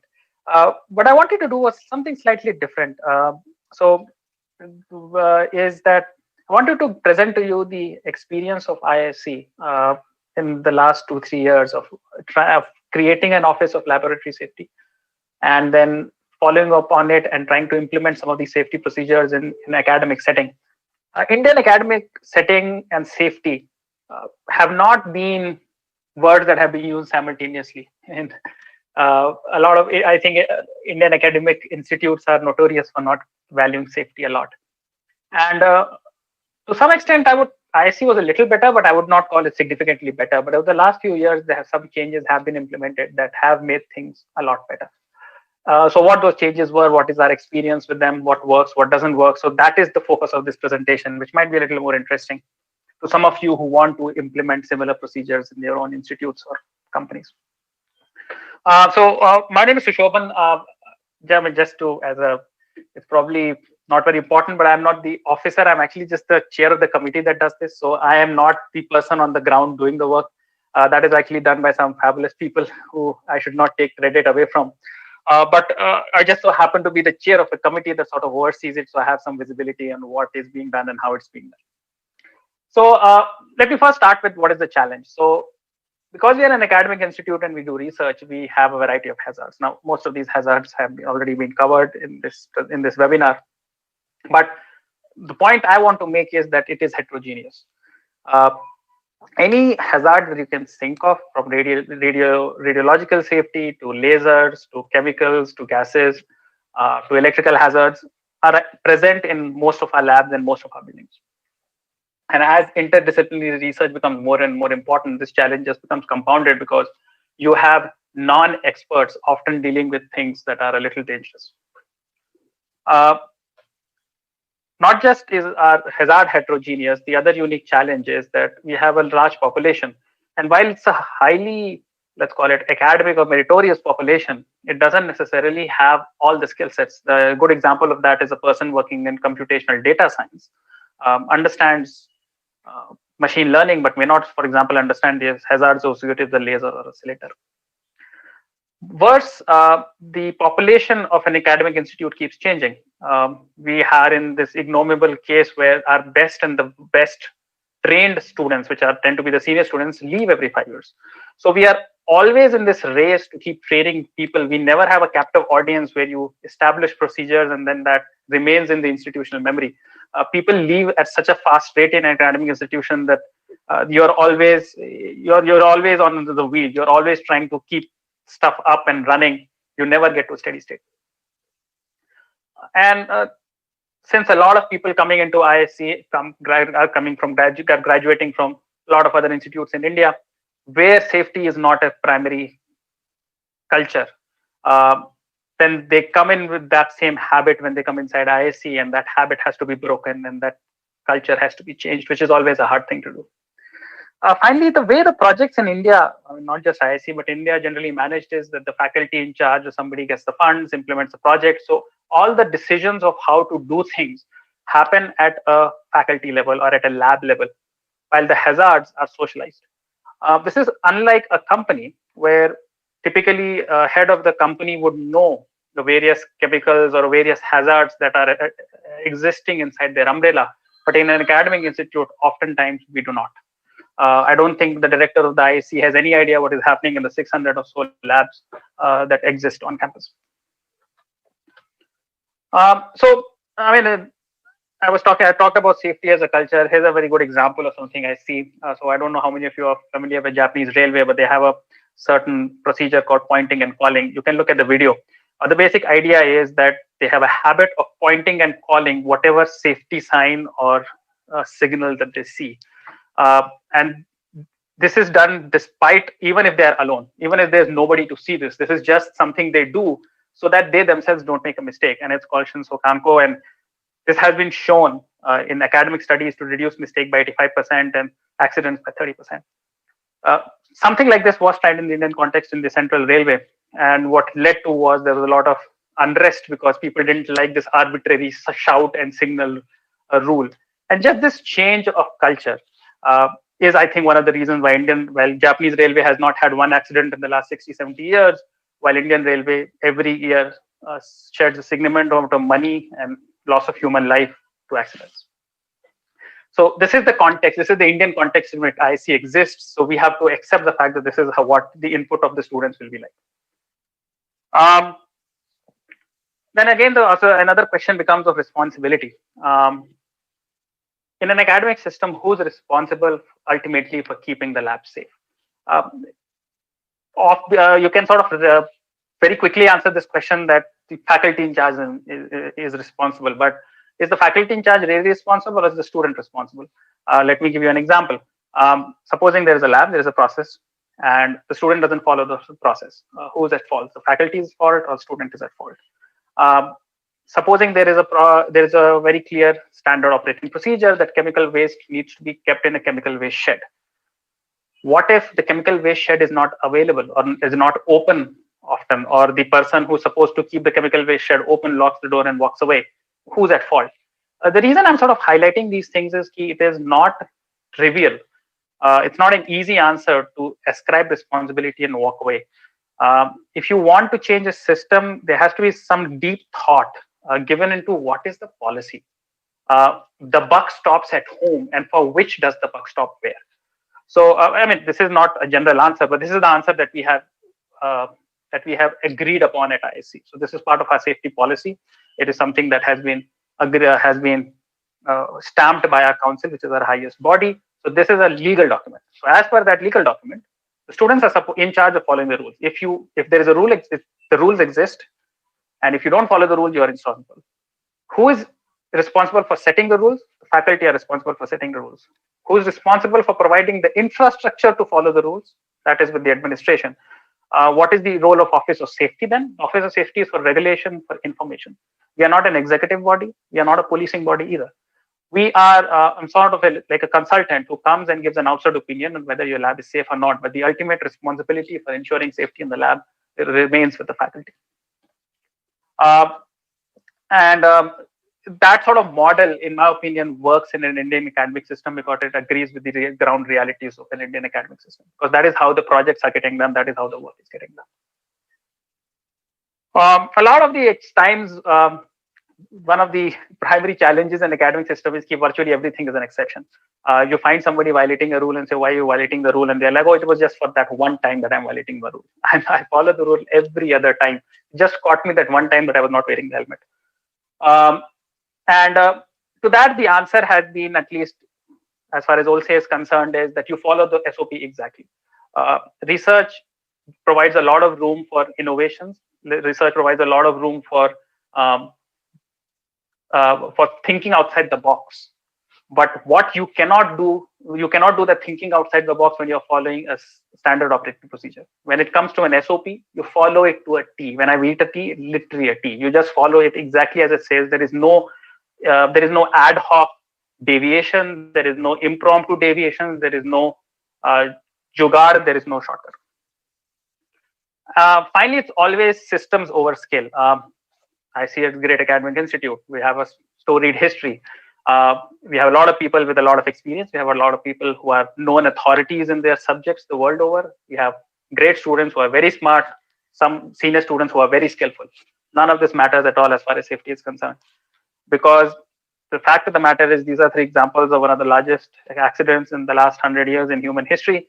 And in all those three cases, it was ultimately a human error, because the fact is to err is human. There is really doesn't matter how good you are, at some point you will make a mistake. So we don't trust the safety system, a safety process or a safety process that requires a person to be skillful is not really a safety process at all. A safety process is only a safety process when there is a system behind it that accepts the fact that people will make mistakes, that people can sometimes be idiots. You have to make the system idiot proof. Only then it's a safety system. Otherwise, it's not. So with that, I just try to sort of highlight some of the case studies, what we have been doing and what has been working well and probably will work for others. So first thing we did was establish an Office of Laboratory Safety. I'm told that this is a rarity in the Indian academic system. We don't have dedicated office for safety, but IC does have. We currently have 3 officers. We actually had 4. One of them resigned recently. So, but we have a sanction strength of 5. And what the safety officers are charged to do is just focus on safety. There is nothing else that they do. They just focus on safety and making regulations for safety and doing safety audits. And that has allowed us to, that singular focus is sort of important, because if they have other things that have to do and they also have to do safety, we have seen that the safety takes a backseat. Because end of the day, people need to be involved in safety. The officers are not left alone. To support also, there is a whole safety network. The safety network includes department safety champions who are faculty in their respective departments who want to champion safety. There is a safety committee. For example, I'm part of the safety committee, and we sort of provide them with the backing and with the resources, but also the soft connections to actually get things done. If the officer just entered the lab and say change A, B, C, D, they will not get much traction. They get traction because it comes with the recommendation of the safety committee. It comes with the recommendation of the department safety champion. So that has led to a lot of good things. For example, we have finally been able to become regulatorily compliant. I'll take an example of the Karnataka Safe Pollution Control Board. IC is supposed to submit a certificate every year. We had not done for 6 years because it was nobody's responsibility. Like nobody in the administration, it was none of their responsibility to submit a certificate. It was somebody's responsibility. And if there is somebody's responsibility, then nobody will do it. But once you create an office and you say, okay, it's your responsibility, then that thing gets done. End of the day, safety at ISC, however, remains a bottom-up exercise. We accept the fact that the people most qualified to do something safely are the experts. And in this case, the experts are the faculty and the students doing it. Nobody knows more about the experiment and the hazards associated with it than the faculty and the students. We just cannot hire enough safety officers with all the requisite experience and skills to come to have more knowledge than 400 faculty. It just is not going to happen. So what we have decided to do is to conduct business through what we call self-audits. It's a checklist. It's a very simple checklist which has 40 or 50 points. Not all points are relevant to all laboratories. So depending upon what is relevant to your laboratory, you go through that checklist once a year and tick what has happened and what has not happened. It's basically an opportunity for you to relook at yourself and figure out in an impassioned way what are the lacuna in the safety preparation of your own lab. So just providing a checklist forces this discussion within the lab that what do we have and what do we not have. And just by forcing this discussion, a lot of things can be solved. It doesn't really require somebody from outside to come and tell you. All you have to do is just force that conversation, and the self-audit checklist is a very good way to force that conversation.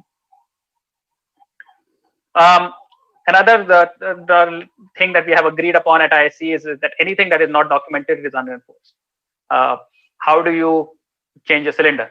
If there is not a document behind it, you don't know the safe way to change a cylinder, because no matter how well people are trained, there will always be holes in their training. People will always forget things.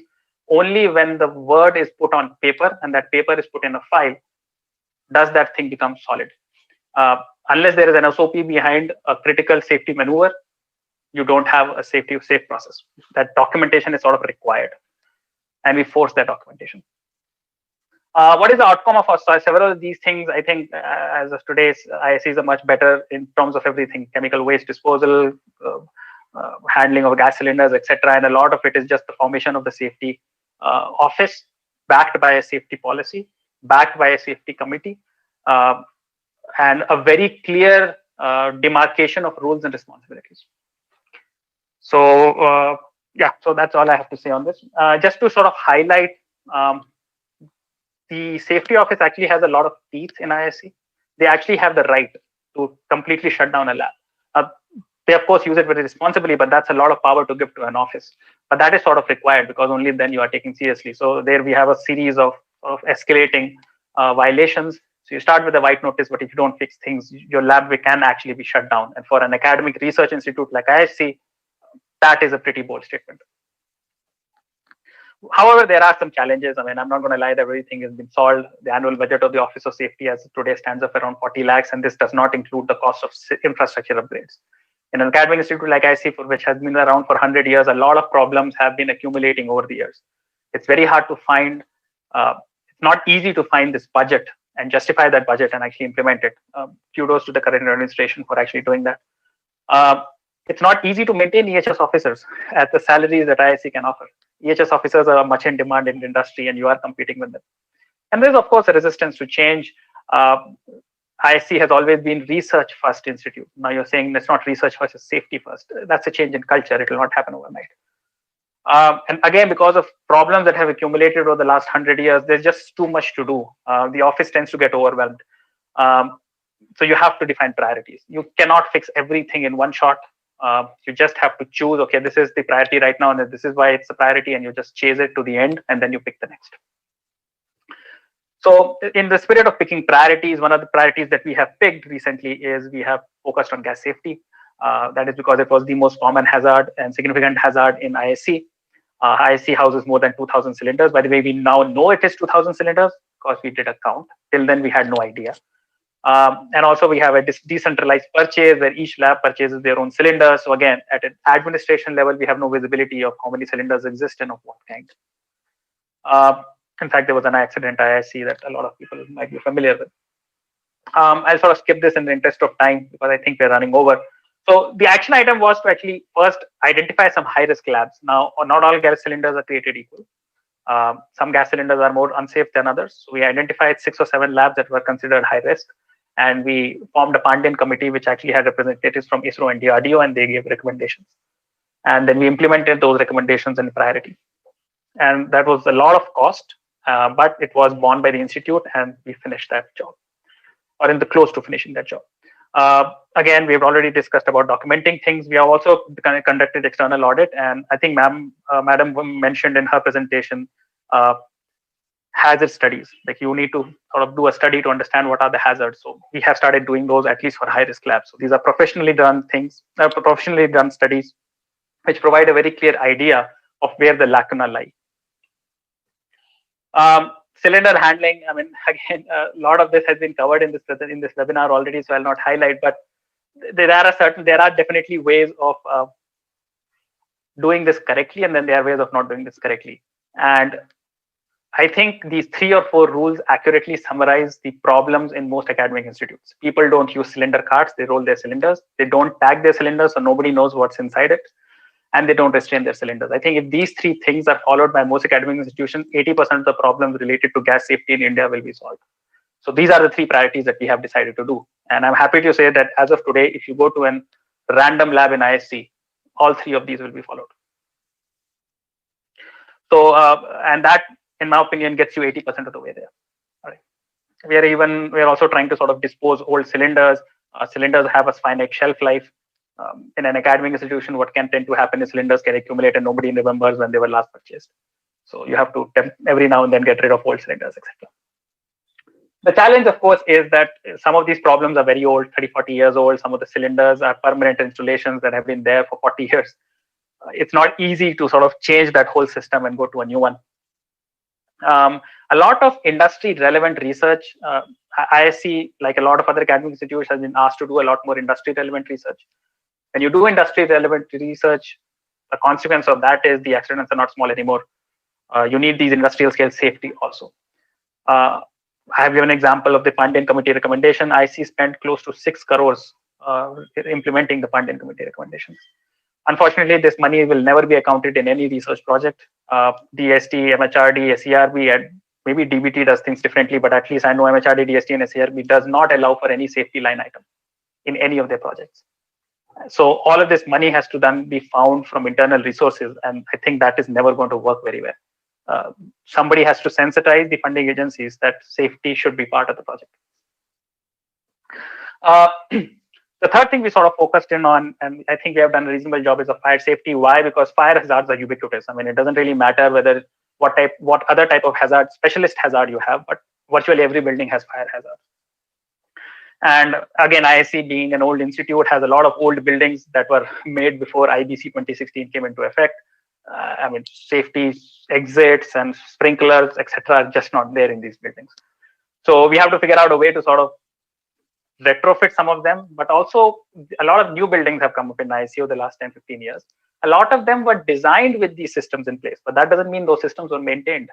Again, who's responsible? Is it the faculty of a lab? Is it the department chair for the building? Is it the estate office? Is it the central administration office?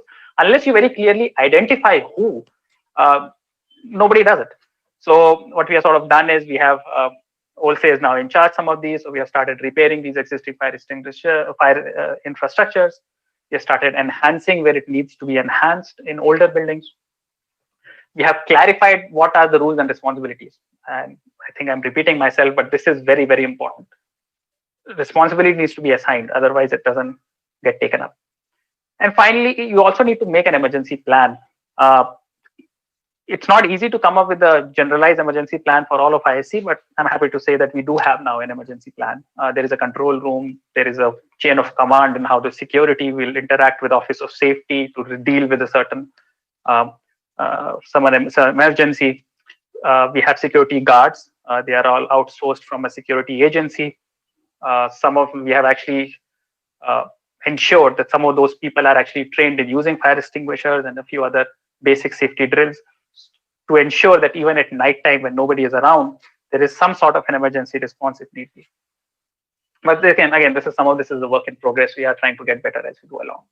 What is the outcome? I think, without boring you too much into details, we have a much better handle on fire safety infrastructure on the institute, especially these large specialized things like hydrant loops, sensor control panels, fire hooter panels, etc. And we have started doing external audits to go one division by one division to fix all the problems. We have gone through 3 divisions already.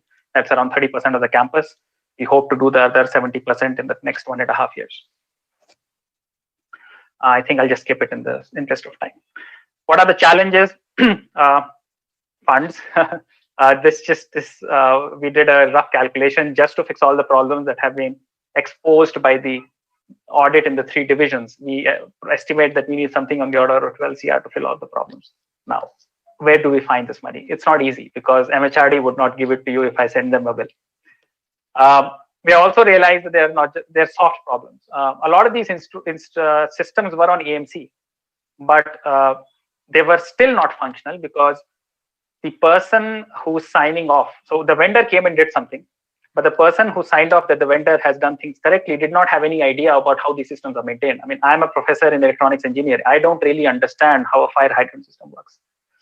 I'm in charge of it. I just give a sign. What the vendor did, actually, nobody knows.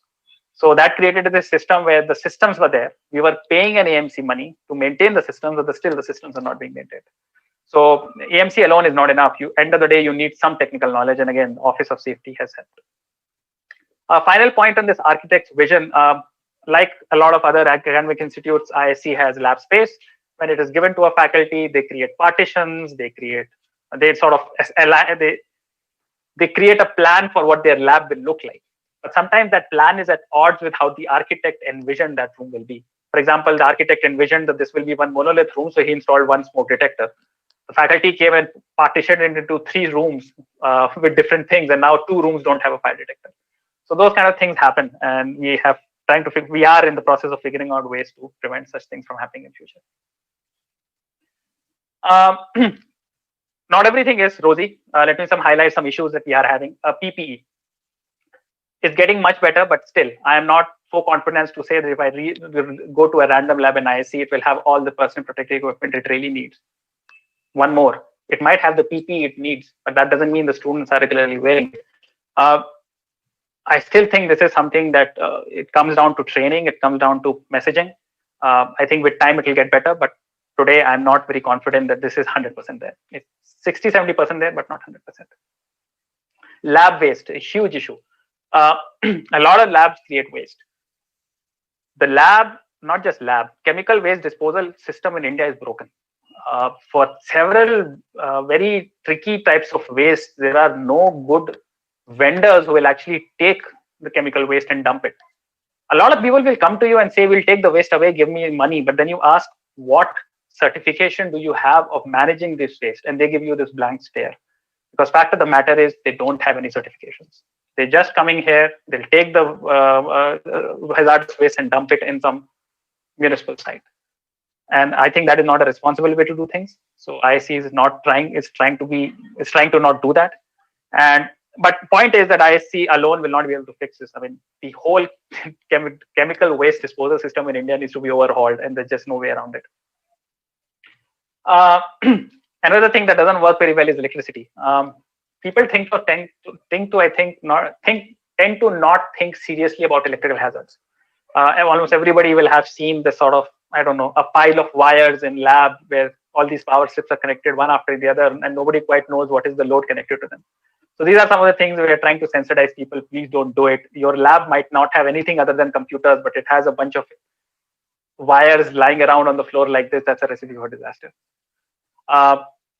Not just at the lab level, at the department level, you cannot allow water logging to start happening inside your electrical panels, but that does happen. And again, people have not thought it seriously. This is a UPS that we found in the bathroom. There was no space, so they found the appropriate place to put a UPS with all its batteries is in the bathroom. A lot of times you will have these opal panels all across the campus. Slowly we are fixing these issues, but they are not 100% yet. Incident reports. Ideally speaking, people who do not learn from history tend to repeat it.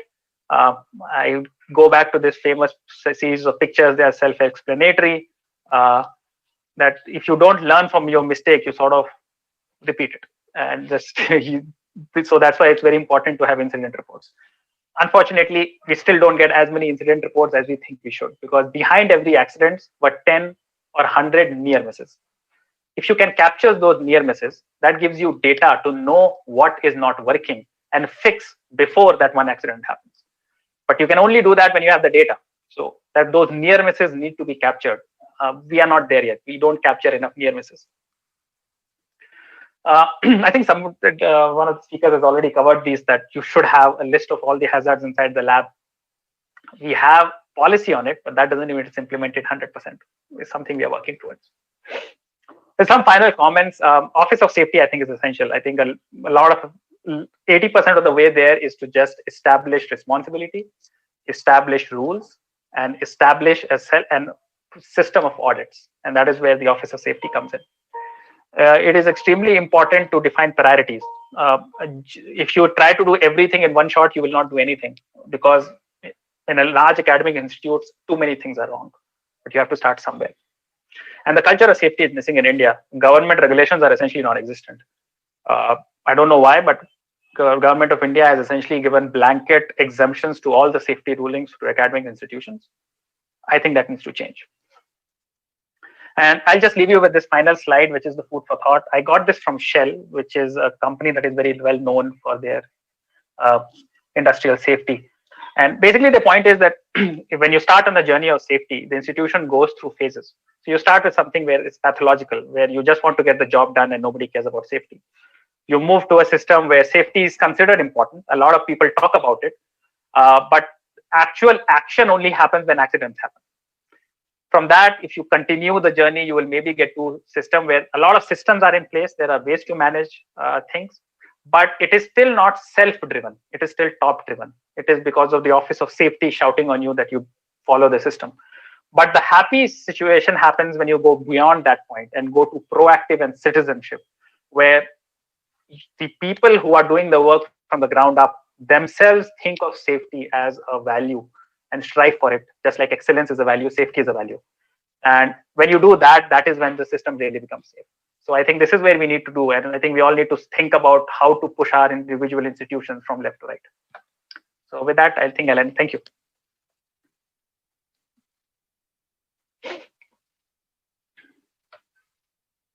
Yeah, thank you very much for that illuminating. You articulated the talk so well that even though we have overshot our time, I think we should listen to the end. And this example of IISc is really enlightening.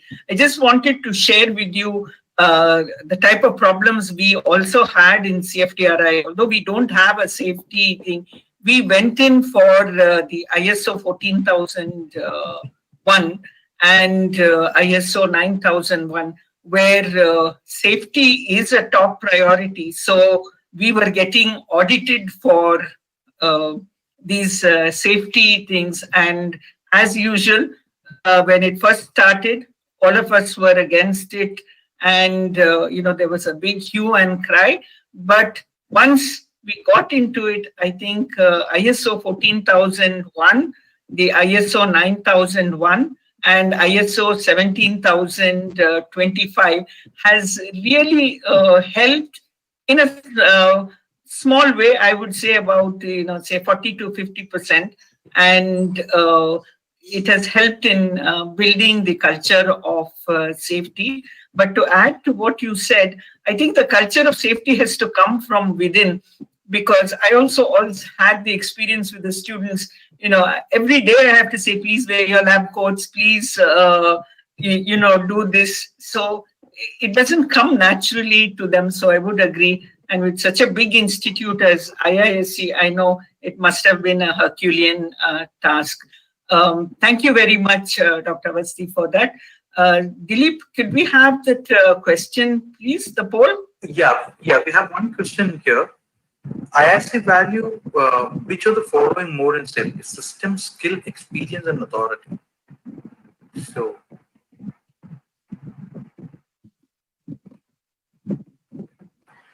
we'll give like around 5 seconds more and we'll close the poll.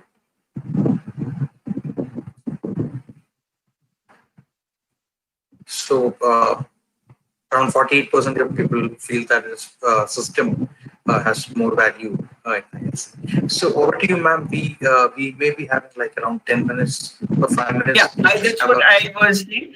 What I will do is the questions had come in. So although we will not be able to answer all the questions, I will just put forth the questions which were collected to the panelists, and I think we can be a little bit short and sweet. I have chosen just 2 questions per panelist. If you could answer that, I'm sure the attendees would be thinking, because I still see about 217 of them logged in. And the others which we cannot answer today, you are most welcome to send them to the speakers, and I'm sure they would be very happy to answer yours. So just let me go to the questions which I have, I think. So one of the questions is, and this I hope Dr. Rajesh can answer, the need of specified structural engineering design for BSL 2, 3, and 4 for the country. I don't know what the question is, but it says the need for that. And I think you covered this in your talk, but if you would like to add anything, please do so. Dr. Rajesh? So it all depends on the kind of activities the lab basically intends to do. If they are non-pathological organisms and RCGM guideline has clearly mentioned, you should refer that depending on BSL1, BSL2, BSL3, BSL4, what kind of organisms are allowed to work with. So with say non-pathogenic E. coli or like Pichia pylori, such organisms in BSL-1, but if they are genetically modified, then definitely it should be in BSL-2. Now, BSL-1 is basically a generalized lab that you see anywhere, also in the colleges, where you just need to have some protective clothing like lab coat or something like that. But when you come to the BSL-2 labs, the certain structural definition comes in that you should not have any kind of sharp corners. Each area should be accessible and cleanable. Then the walls should be washable and cleanable. So all these things are there. And as we go in containment higher and higher, not only it's all about the floor and the walls, but it's also about how your HVAC, heating and ventilation system is working. So you just need to ensure, like depending on the type of filters that you are using in inlet and an outlet, how you are basically the riser and the exits basically are designed. So they are basically the air coming in the facility and air going out of the facility. So bottom line is that nothing should come in the lab from outside and nothing from inside the lab should go outside the lab, be it from the air, be it from the water, be it from any source. So that's one of the fundamental basic design I would suggest, or I would say what is required for the different biosafety level facility. But definitely detail engineering, will be required with the consultant if you wish to do so. Okay, thank you. I think this question, Avasti has already answered, but just let me repeat it. It says, which law requires educational and research institutions to cater to safety standards for their research scholars and employees? And you have clearly told us that in India, we don't have. Of course, in the US, they have the OSHA, so they follow. This other question somebody has asked on what is the safety regulation and safety related to nanomaterials? Dr. Avasti, if you could answer that. Sure. So again, there are no specific laws as far as I'm concerned in India. But now coming back to what should be done, it's unclear. By and large, nanomaterial itself means different things to different people. But I think when you say nanomaterials, you're talking about nanoparticles. So by and large, as far as we are concerned or whatever I know, the disposal mechanisms are exactly the same as any other chemical waste disposal. I don't believe there has been any clear study that has shown that nanoparticles need to be disposed of differently. That's it. Okay. This question, I think, Dr. Shivaperumal, if you can answer. The question is, what is the solvent? Example is methanol, ethanol, chloroform, ethyl acetate, exposure limits to operators.